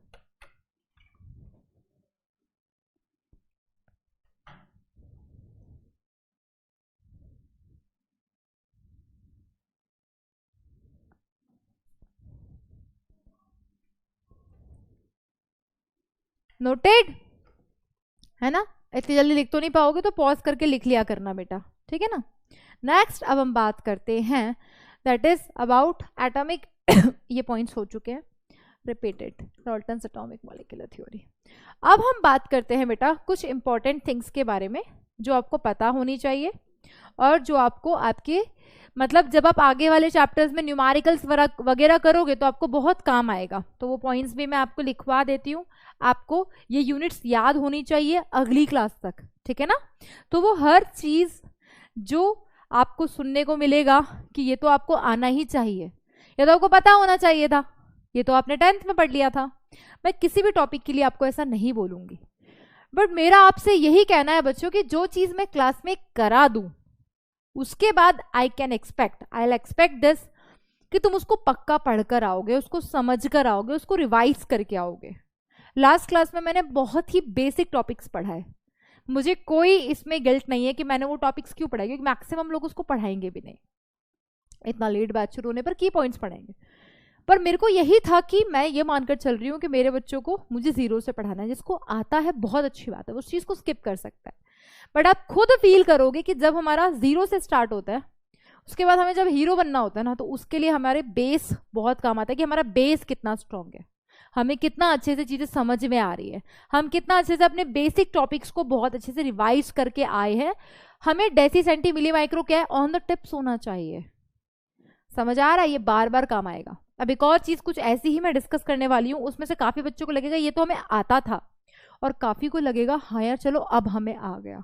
ऐसा कोई नहीं होना चाहिए इस बैच का बच्चा जिसको ये लगे यार मेरे तो अभी बेसिक्स वीक है, ऐसा नहीं लगना चाहिए बस। ठीक है, तो ध्यान से देखना, पढ़ना और समझना। तो कुछ इंपॉर्टेंट थिंग्स के बारे में बात कर रही हूँ, ये आपको पता होनी चाहिए, अब तक नहीं पता कोई बात नहीं। ठीक है जी, तो सबसे पहली इंपॉर्टेंट थिंग जिसके बारे में मुझे बात करनी है कि आपको पता होना चाहिए कि वॉल्यूम जब भी हम किसी का मेज़र करते हैं हम बहुत अलग अलग यूनिट्स में मेज़र करते हैं। किसी का भी वॉल्यूम अगर हम मेज़र करते हैं अलग अलग यूनिट में करते हैं। इस वॉल्यूम की आपको यूनिट पता होनी चाहिए। क्या बेटा? इस वॉल्यूम की आपको यूनिट पता होनी चाहिए। तो वॉल्यूम की यूनिट क्या होती है बेटा? अगर मैं आपसे पूछूंगी तो मैक्सिमम बच्चों ने जो सुन रखा है वो वही बोलेंगे कि मैम वॉल्यूम की यूनिट ना लीटर होती है। बिल्कुल लीटर यूनिट होती है, लेकिन इसकी स्टैंडर्ड इंटरनेशनल यूनिट लीटर नहीं होती है बेटा, मीटर क्यूब होती है। ये आपको पता होना चाहिए। क्लियर? क्या होती है? Metre cube. और 1 मीटर क्यूब जो होता है वो 1000 लीटर के बराबर होता है। समझ में आया? और ये जो लीटर होता है 1 लीटर, ये 1000 ml के बराबर होता है। इसे हम 1000 क्यूबिक कैपेसिटी भी बोल सकते हैं और इसे हम 1000 सेंटीमीटर क्यूब भी बोल सकते हैं, क्योंकि ml, cc और सेंटीमीटर क्यूब आपस में बराबर होते हैं। आई थिंक आपको अब ये बात पता चल गई होगी। देख लो बेटा, है ना? और 1 लीटर 1 डेसीमीटर क्यूब के बराबर भी होता है। Clear? That is about volume. Same इसी तरीके से बेटा मैं बात करूं प्रेशर। प्रेशर, हाँ जी, क्या यूनिट आपको पता है प्रेशर की? आपने पढ़ा है force acting per unit area को प्रेशर कहते हैं। बिल्कुल कहते हैं। ऐसा ही यूनिट क्या होती है इसकी? बताइए जरा, सोचिए जरा, दिमाग लगाइए जरा। ऐसा यूनिट बेटा इसकी क्या होती है ना? दैट इज न्यूटन पर मीटर स्क्वायर। न्यूटन पर मीटर स्क्वायर, और इसे पास्कल भी बोलते हैं। साइंटिस्ट के नाम पे पढ़िए बेटा ये, दैट इज पास्कल। और ये जो पास्कल होता है ये किसके बराबर होता है? ये भी मैं आपको बता देती हूं, है ना? 1 पास्कल 1 ATM या लगभग 1 बार बराबर होते हैं। ये बार भी प्रेशर बताने के लिए होता है। That is equals to 1.0325 into 10⁵ pascal. 1 ATM जो होता है ये 760 टॉर के बराबर होता है। टॉर में भी प्रेशर को मेजर किया जाता है ना? और अगर mm ऑफ Hg में मेजर करें मरकरी, 760 mm ऑफ Hg के बराबर होता है। देख लो बेटा, प्रेशर की ये यूनिट्स आपको पता होनी चाहिए। क्लियर? देख लो ध्यान से, है ना? नेक्स्ट बात करते हैं बेटा टेम्परेचर की। टेम्परेचर की अगर मैं बात करूं, टेम्परेचर की ऐसा यूनिट सबको पता है, केल्विन होती है। कल की क्लास में मैंने ही बताया था, है ना बेटा? टेम्परेचर की ऐसा यूनिट जो है वो क्या होती है? That is kelvin. क्या होती है बेटा? केल्विन। और ये कैसे कैसे किसके बराबर होता है वो मैं बता देती हूँ। टेम्परेचर जब हमें केल्विन में मेजर करना हो तो किसके बराबर होता है? टेम्परेचर जो भी डिग्री सेल्सियस में है उसमें हम प्लस कर देते हैं 273.15 को। और अगर हमें टेम्परेचर बताना है फ़ारेनहाइट में तो that is equals to 5/9 Fahrenheit M32। इसके कन्वर्जन्स आते हैं बेटा, इस पे न्यूमेरिकल्स पूछ सकता है। देख लो, ये आना चाहिए, मतलब F यहाँ पर फ़ारेनहाइट है, ठीक है?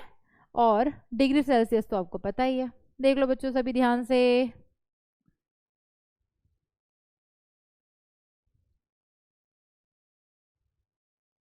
जिसको लिखना है पॉज करके लिख लेना बेटा, फिर मैं नेक्स्ट टॉपिक की बात करती हूँ।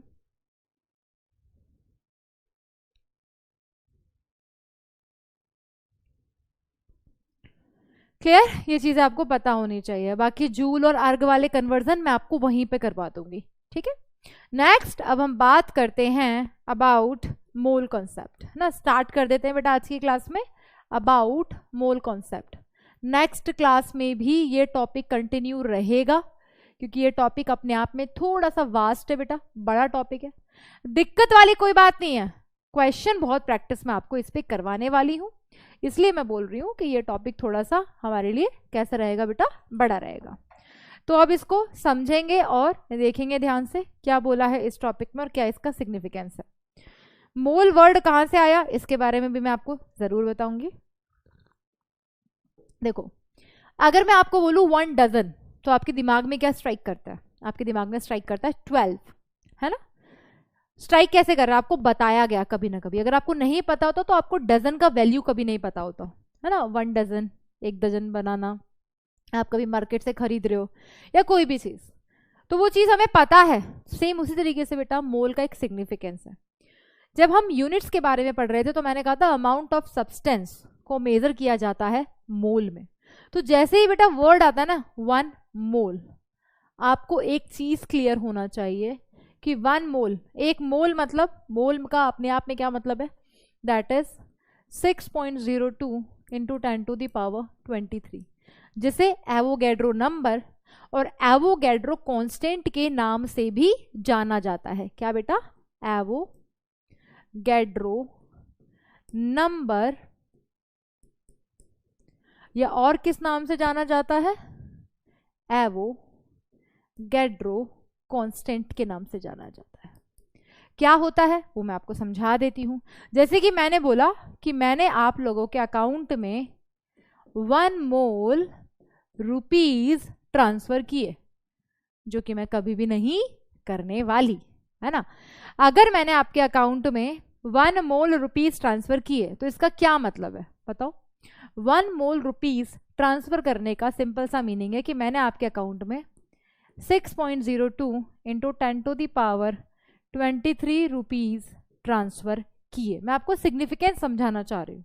अगर मैंने बोला 1 मोल मॉलिक्यूल्स,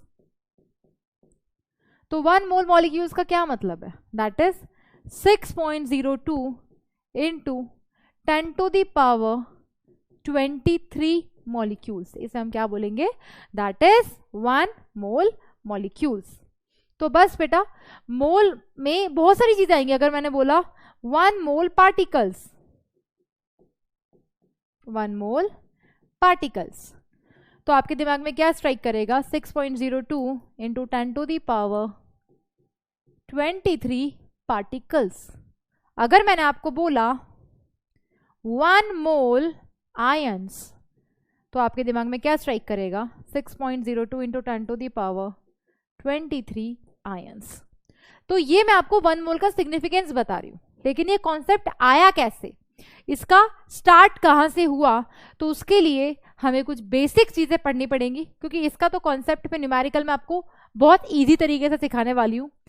एक 3 फॉर्मूले में बताऊंगी जिसमें हम 100 से ज्यादा तरीके के सवालों को अटेम्प्ट कर सकते हैं। तो सबसे पहले कुछ बेसिक चीजें पढ़ लेते हैं बेटा। जैसे कि बहुत पुराने समय की बात है, एटम का मास कैसे मेजर किया जाता, तो बहुत अलग अलग टेक्निक्स को यूज किया गया, है ना। मॉडर्न टेक्निक में अब मास स्पेक्ट्रोस्कोपी को यूज किया जाता है, लेकिन उसका तो सिग्निफिकेंस की अभी हमें जरूरत नहीं है। लेकिन ओल्ड टेक्निक्स में हम क्या करते थे? रिलेट करके मास बताते थे किसी का। अब ये रिलेट करके मास क्या होता है?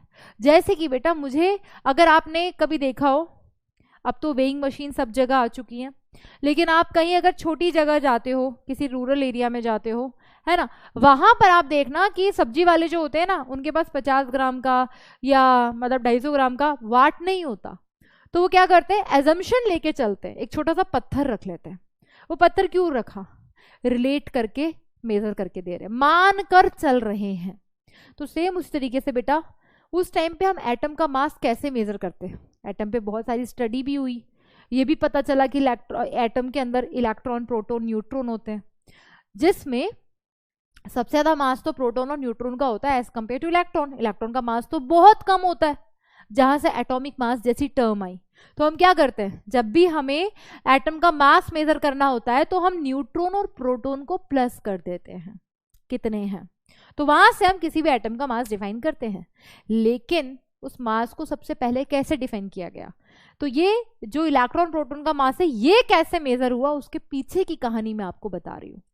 तो भाई सेम उसी तरीके से जैसे मैंने कहा ना, वाट यूज कर लिया। अब जैसे कि मुझे कोई भी एक इंसान है ना, जैसे कि राजपाल यादव बहुत अच्छी कॉमेडी करते हैं, आपने अगर चुप चुप के मूवी उनकी देखी हो तो बहुत सही कॉमेडी वो करते हैं। उनकी हाइट थोड़ी छोटी है but he is very talented. तो उनकी हाइट अगर मुझे मेजर करनी है तो साथ में खड़ा कर दिया खली जी को, मान लो द ग्रेट खली, सब जानते होंगे, नहीं जानते हो देख लेना यार। तो उन दोनों का वेट अगर मुझे कंपेयर करना है तो मैं बोल सकती हूँ कि खली जी का वेट राजपाल यादव के 3 टाइम्स है, या डबल है या ट्रिपल है। तो मैंने क्या किया, मैंने उनके मास को रिलेट करके डिफाइन किया। मैंने क्या किया, मास को रिलेट करके डिफाइन किया। तो सेम इसी तरीके से सबसे पहले हाइड्रोजन को दे दी गई वो पद कि हाँ भाई हाइड्रोजन से कंपेयर करके सबका मास डिफाइन किया जाएगा। लेकिन यार अगर आपको हाथी का वेट बताना है तो चींटी से कंपेयर करके बता सकते हो? नहीं, चींटी का वेट बहुत कम है, हाथी का बहुत ज्यादा है। तो सेम उसी तरीके से हाइड्रोजन का मास बहुत कम था और हम हैवी एलिमेंट्स का मास हाइड्रोजन से कंपेयर करके या रिलेट करके डिफाइन नहीं कर पा रहे थे। तो उसके लिए हमने फिर क्या किया, आफ्टर हाइड्रोजन कंसीडर किया गया कार्बन का 12th आइसोटोप C12 और फिर पहली बार डिफाइन किया गया 1 एटॉमिक मास यूनिट को, जिसे यूनिफाइड मास भी बोलते हैं। और आप हर एलिमेंट का जब एटॉमिक मास बताते हो तो जो यूनिट आप लगाते हो, तो जो एटॉमिक मास होता है that is not the actual mass. Actual mass नहीं होता, ये रिलेटिव मास होता है। तो बस इन टर्मोलॉजीज को मैं आपको समझा देती हूँ, फिर उसके बाद में आपको एटम्स का मास कहाँ से कहाँ तक याद रखना है ये भी मैं आपको बता दूंगी। तो डिस्कस करते हैं बेटा अबाउट सबसे पहला टर्म है ना, दैट इज जो मैं आपको पढ़ाने जा रही हूं, दैट इज 1 AMU। ये आया कैसे ये भी मैं आपको बता दूंगी, है ना बेटा, जिसका फुल फॉर्म क्या होता है AMU का, that is atomic mass unit. क्या, एटॉमिक मास यूनिट। और that is also equals to, that is 1 U। U मतलब दैट इज यूनिफाइड मास। क्या बेटा, दैट इज यूनिफाइड मास। इसे क्या डिफाइन किया गया था सबसे पहली बार, that is 1/12 mass of C12 isotope. फिर यहां से हमारे पास इसकी वैल्यूज आई, है ना, इसको किस किस नाम से जाना गया, इसकी वैल्यूज आई, है ना, मेजर करके। तो दैट 1 AMU, जैसे आज के टाइम में 1 U के नाम से जाना जाता है, that is equals to 1/Na। Na कितना है, 6.02 इंटू 10⁻23, जिसकी वैल्यू आती है 1.66 इंटू 10⁻⁻24 ग्राम के बराबर, जिसे 1 एवोग्राम के नाम से भी जाना जाता है, जिसे 1 डाल्टन के नाम से भी जाना जाता है, और जिसे 1 एस्टन के नाम से भी जाना जाता है। कभी सवाल आ जाए इस पे करेक्ट इनकरेक्ट में से तो वो भी आप बता सकते हो।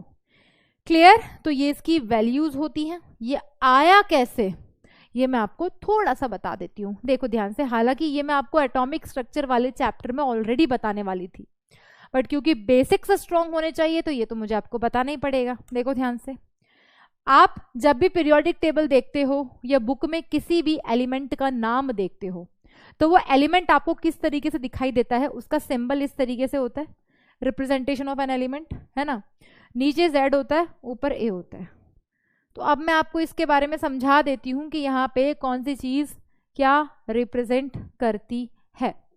यहाँ पर बेटा A क्या होता है, यहाँ पर A होता है एटॉमिक मास। यहाँ पे Z क्या होता है, यहाँ पे Z होता है एटॉमिक नंबर। यहाँ पे Z क्या होता है बेटा, दैट इज एटॉमिक नंबर। तो अब इस केस में ये जो Z होता है ना, ये हमें और भी चीज़ों के बारे में बताता है कि किसी भी एटम के अंदर, है ना, एटॉमिक नंबर बताता है, और हमें ये बताता है कि उसके अंदर कितने इलेक्ट्रॉन हैं, और हमें ये भी बताता है कि उसके अंदर कितने प्रोटॉन्स हैं। क्लियर? और ये जो एटॉमिक मास हम किसी का भी निकालते हैं, ये जो एटॉमिक मास है ये हम कैसे निकालते हैं, न्यूट्रॉन प्लस प्रोटॉन के नंबर को प्लस करके। ये बेसिक चीजें हो सकता है आप में से मैक्सिमम बच्चों को पता हो, जिनको नहीं पता है उनके लिए मैं आपको बता रही हूँ।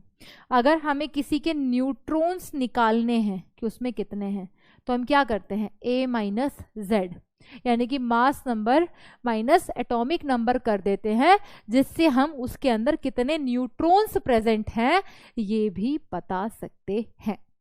लेकिन mass of one carbon atom मैं आपको निकाल के समझाऊंगी कि आया कैसे। ठीक है, तो बेटा एक बात बताना, कार्बन को आपने कैसा लिखा हुआ देखा है? कार्बन का एटॉमिक नंबर कितना होता है? कार्बन का एटॉमिक नंबर 6 होता है और एटॉमिक मास 12 होता है नहीं होता? जल्दी से बताओ यार। बिल्कुल होता है। तो मैं लिख सकती हूं, मैं यहां पर लिख सकती हूं that mass of one carbon atom बराबर, क्या लिख सकती हूँ बेटा? हमने अभी अभी पढ़ा कि एटॉमिक मास कैसे निकालते हैं, न्यूट्रॉन प्लस प्रोटॉन से। तो बेटा बताना, अगर इसका एटॉमिक नंबर 6 है, अगर इसका एटॉमिक नंबर 6 है तो इसमें प्रोटॉन भी 6 होंगे और न्यूट्रॉन कितने होंगे? तो न्यूट्रॉन कैसे निकालूंगी, a माइनस जेड, 12 माइनस 6, तो मैंने किया 6 प्रोटॉन प्लस 6 न्यूट्रॉन। लेकिन आप में से मैक्सिमम बच्चों के मन में ये सवाल उठ रहा होगा कि ma'am Y only proton and neutron? एक एटम के अंदर तो प्रोटॉन भी होता है, न्यूट्रॉन भी होता है, इलेक्ट्रॉन भी होता है, आप क्यों सिर्फ प्रोटॉन और न्यूट्रॉन को लेते हो और एटॉमिक मास में भी आपने क्यों कंसिडर नहीं किया इलेक्ट्रॉन को? तो बताती हूं बेटा उसके पीछे की कहानी। अब मुझे एक बात बताइए यार, आप लोग सब बताइए कि एक इलेक्ट्रॉन का मास कितना होता है? बताइए जरा, जिनको पता है वो बताइए, मन में बोलो, सुनाई देना चाहिए, मुझे लगना चाहिए हाँ पढ़ रहे हो आप। एक इलेक्ट्रॉन का मास अगर आपको थोड़ा बहुत भी याद हो बराबर होता है 9.1 into 10 to the power minus 31 kilogram.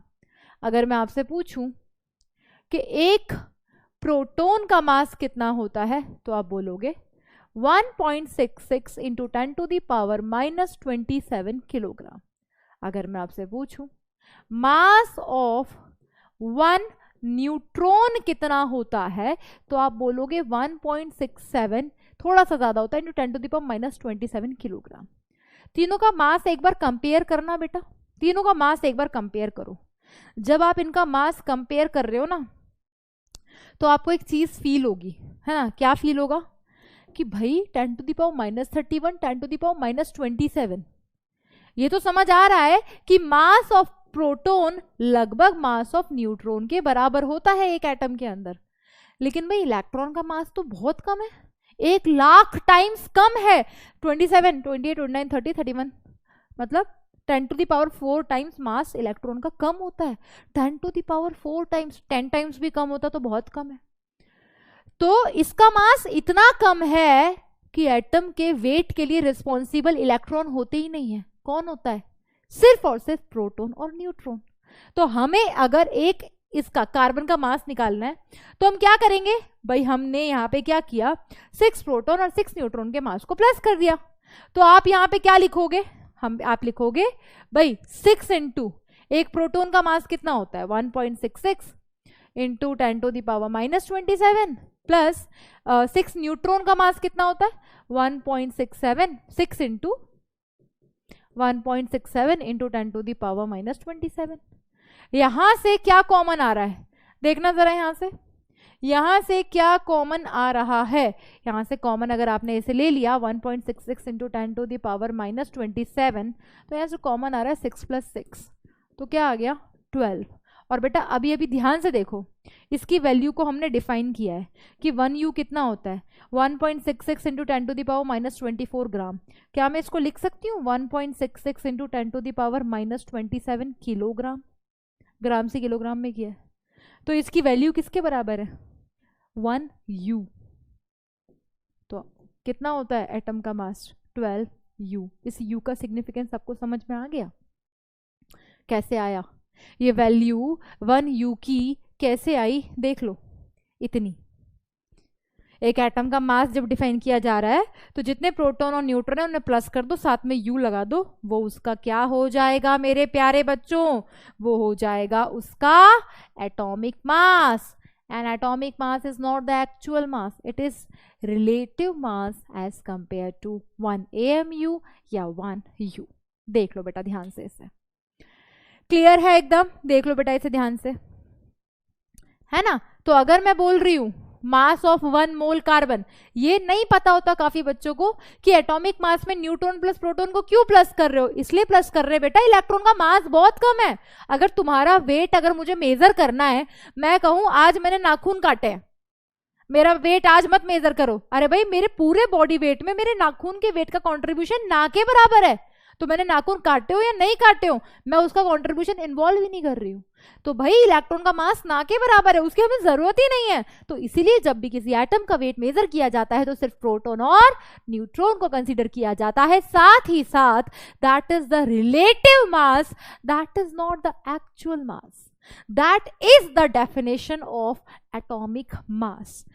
Clear हुआ बेटा? और हमें कभी भी ग्राम में निकालना होता है तो उसे हम कह देते हैं gram atomic mass, that is actual mass. Define कर देती हूं, relative mass of an atom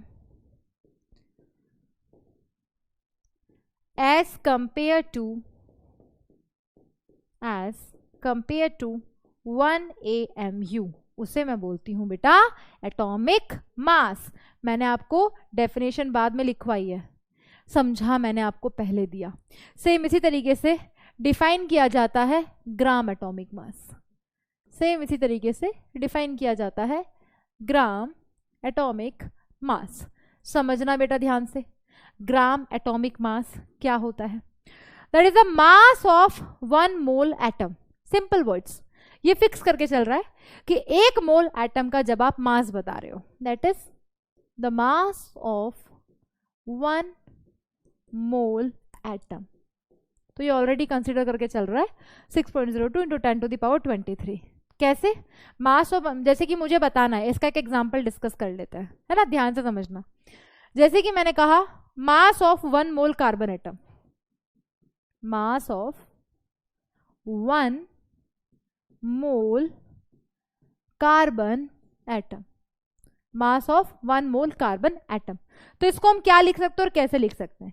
तो इसको हम क्या लिखेंगे भाई, आपको 1 मोल का मतलब पता है? बिल्कुल पता है, 6.02 × 10⁻23 मल्टीप्लाई बाय, इसे क्या लिखोगे?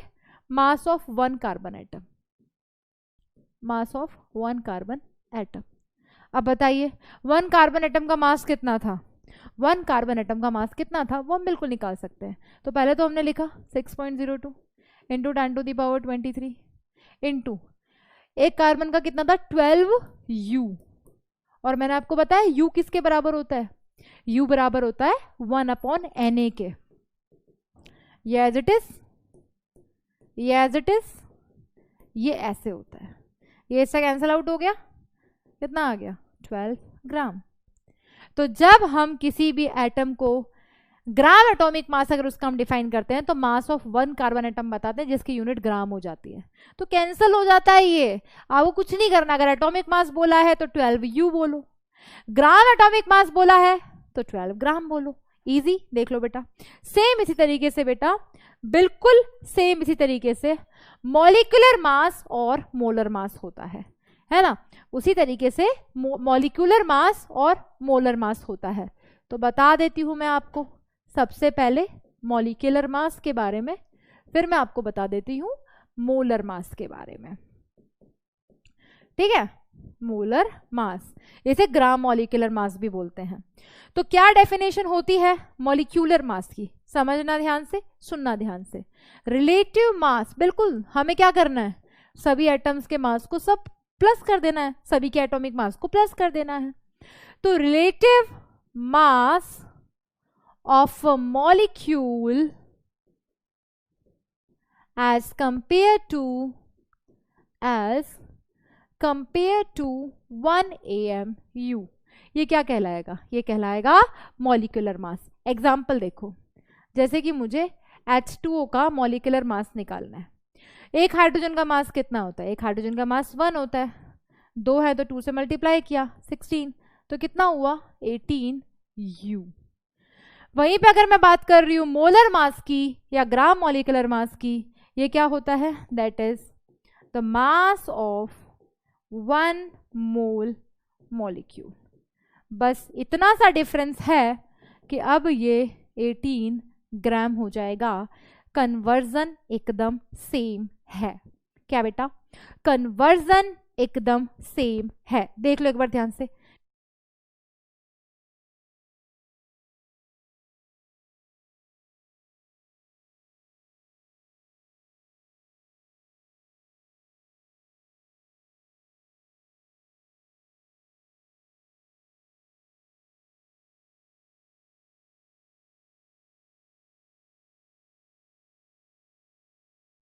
देखो बेटा ध्यान से, जल्दी से, है ना?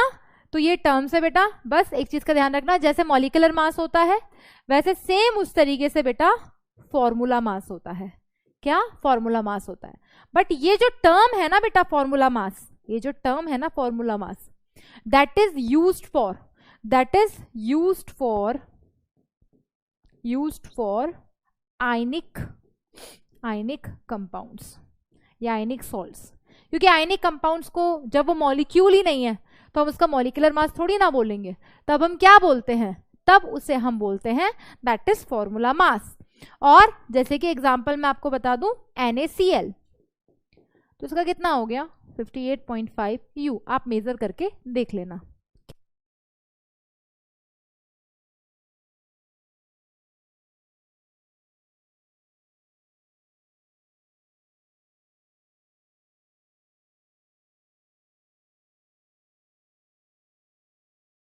देख लो बेटा ध्यान से। तो आज की कार्यवाही को मैं यहीं समाप्त कर रही हूं, है ना?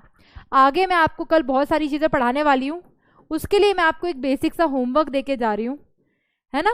एक बेसिक सा होमवर्क देके जा रही हूं, बस उसका आपको ध्यान रखना है। कल हम बहुत सारे न्यूमेरिकल हमारी क्लास में करने वाले हैं, एक सिंपल से फॉर्मूले के ऊपर, जो कि आपके बेसिक्स को बहुत स्ट्रॉन्ग करेगा। तो सबसे पहले मैं आपको होमवर्क दे देती हूँ। होमवर्क की अगर मैं बात करूं तो आपको आज जो हमने पढ़ा उसमें बेस्ड क्वेश्चंस करने हैं, है ना? साथ के साथ learn atomic mass of elements, NCERT में मिल जाएगा इसी चैप्टर में, फ्रॉम एटॉमिक नंबर, जिनका एटॉमिक नंबर 1 से लेकर कहां तक बेटा? एटॉमिक नंबर 1 से लेकर 30 तक। इन सब का आपको एटॉमिक मास भी याद होना चाहिए और नाम भी याद होना चाहिए। साथ के साथ, है ना, from module questions based on today's topics. Mole concept कल ही होगा बेटा, आज हमने बस उसको टच किया है। तो आज की कार्यवाही को हम यहीं समाप्त कर रहे हैं। रिवीजन की बात करें तो हमने चारों लॉज के बारे में पढ़ा है, ठीक है ना? और आज हमने बस एटॉमिक मासेस को डिफाइन किया है अलग अलग तरीके से। तो आज की क्लास को ना बहुत गहराई से सुनना, समझना, अपने बेसिक्स क्लियर करना। नेक्स्ट क्लास में मैं मोल कंसेप्ट शुरुआत करवा के बेटा बहुत सारे न्यूमेरिकल्स आप ही लोगों से करवाऊंगी। तब तक मेरे प्यारे बच्चों, मेरा आपसे यही कहना है that all the very best and stay motivated। क्या बेटा? stay motivated। अपना ध्यान रखें, सुरक्षित रखें अपने आप को, और मिलेंगे हम नेक्स्ट क्लास में। तब तक के लिए all the very best. Thank you.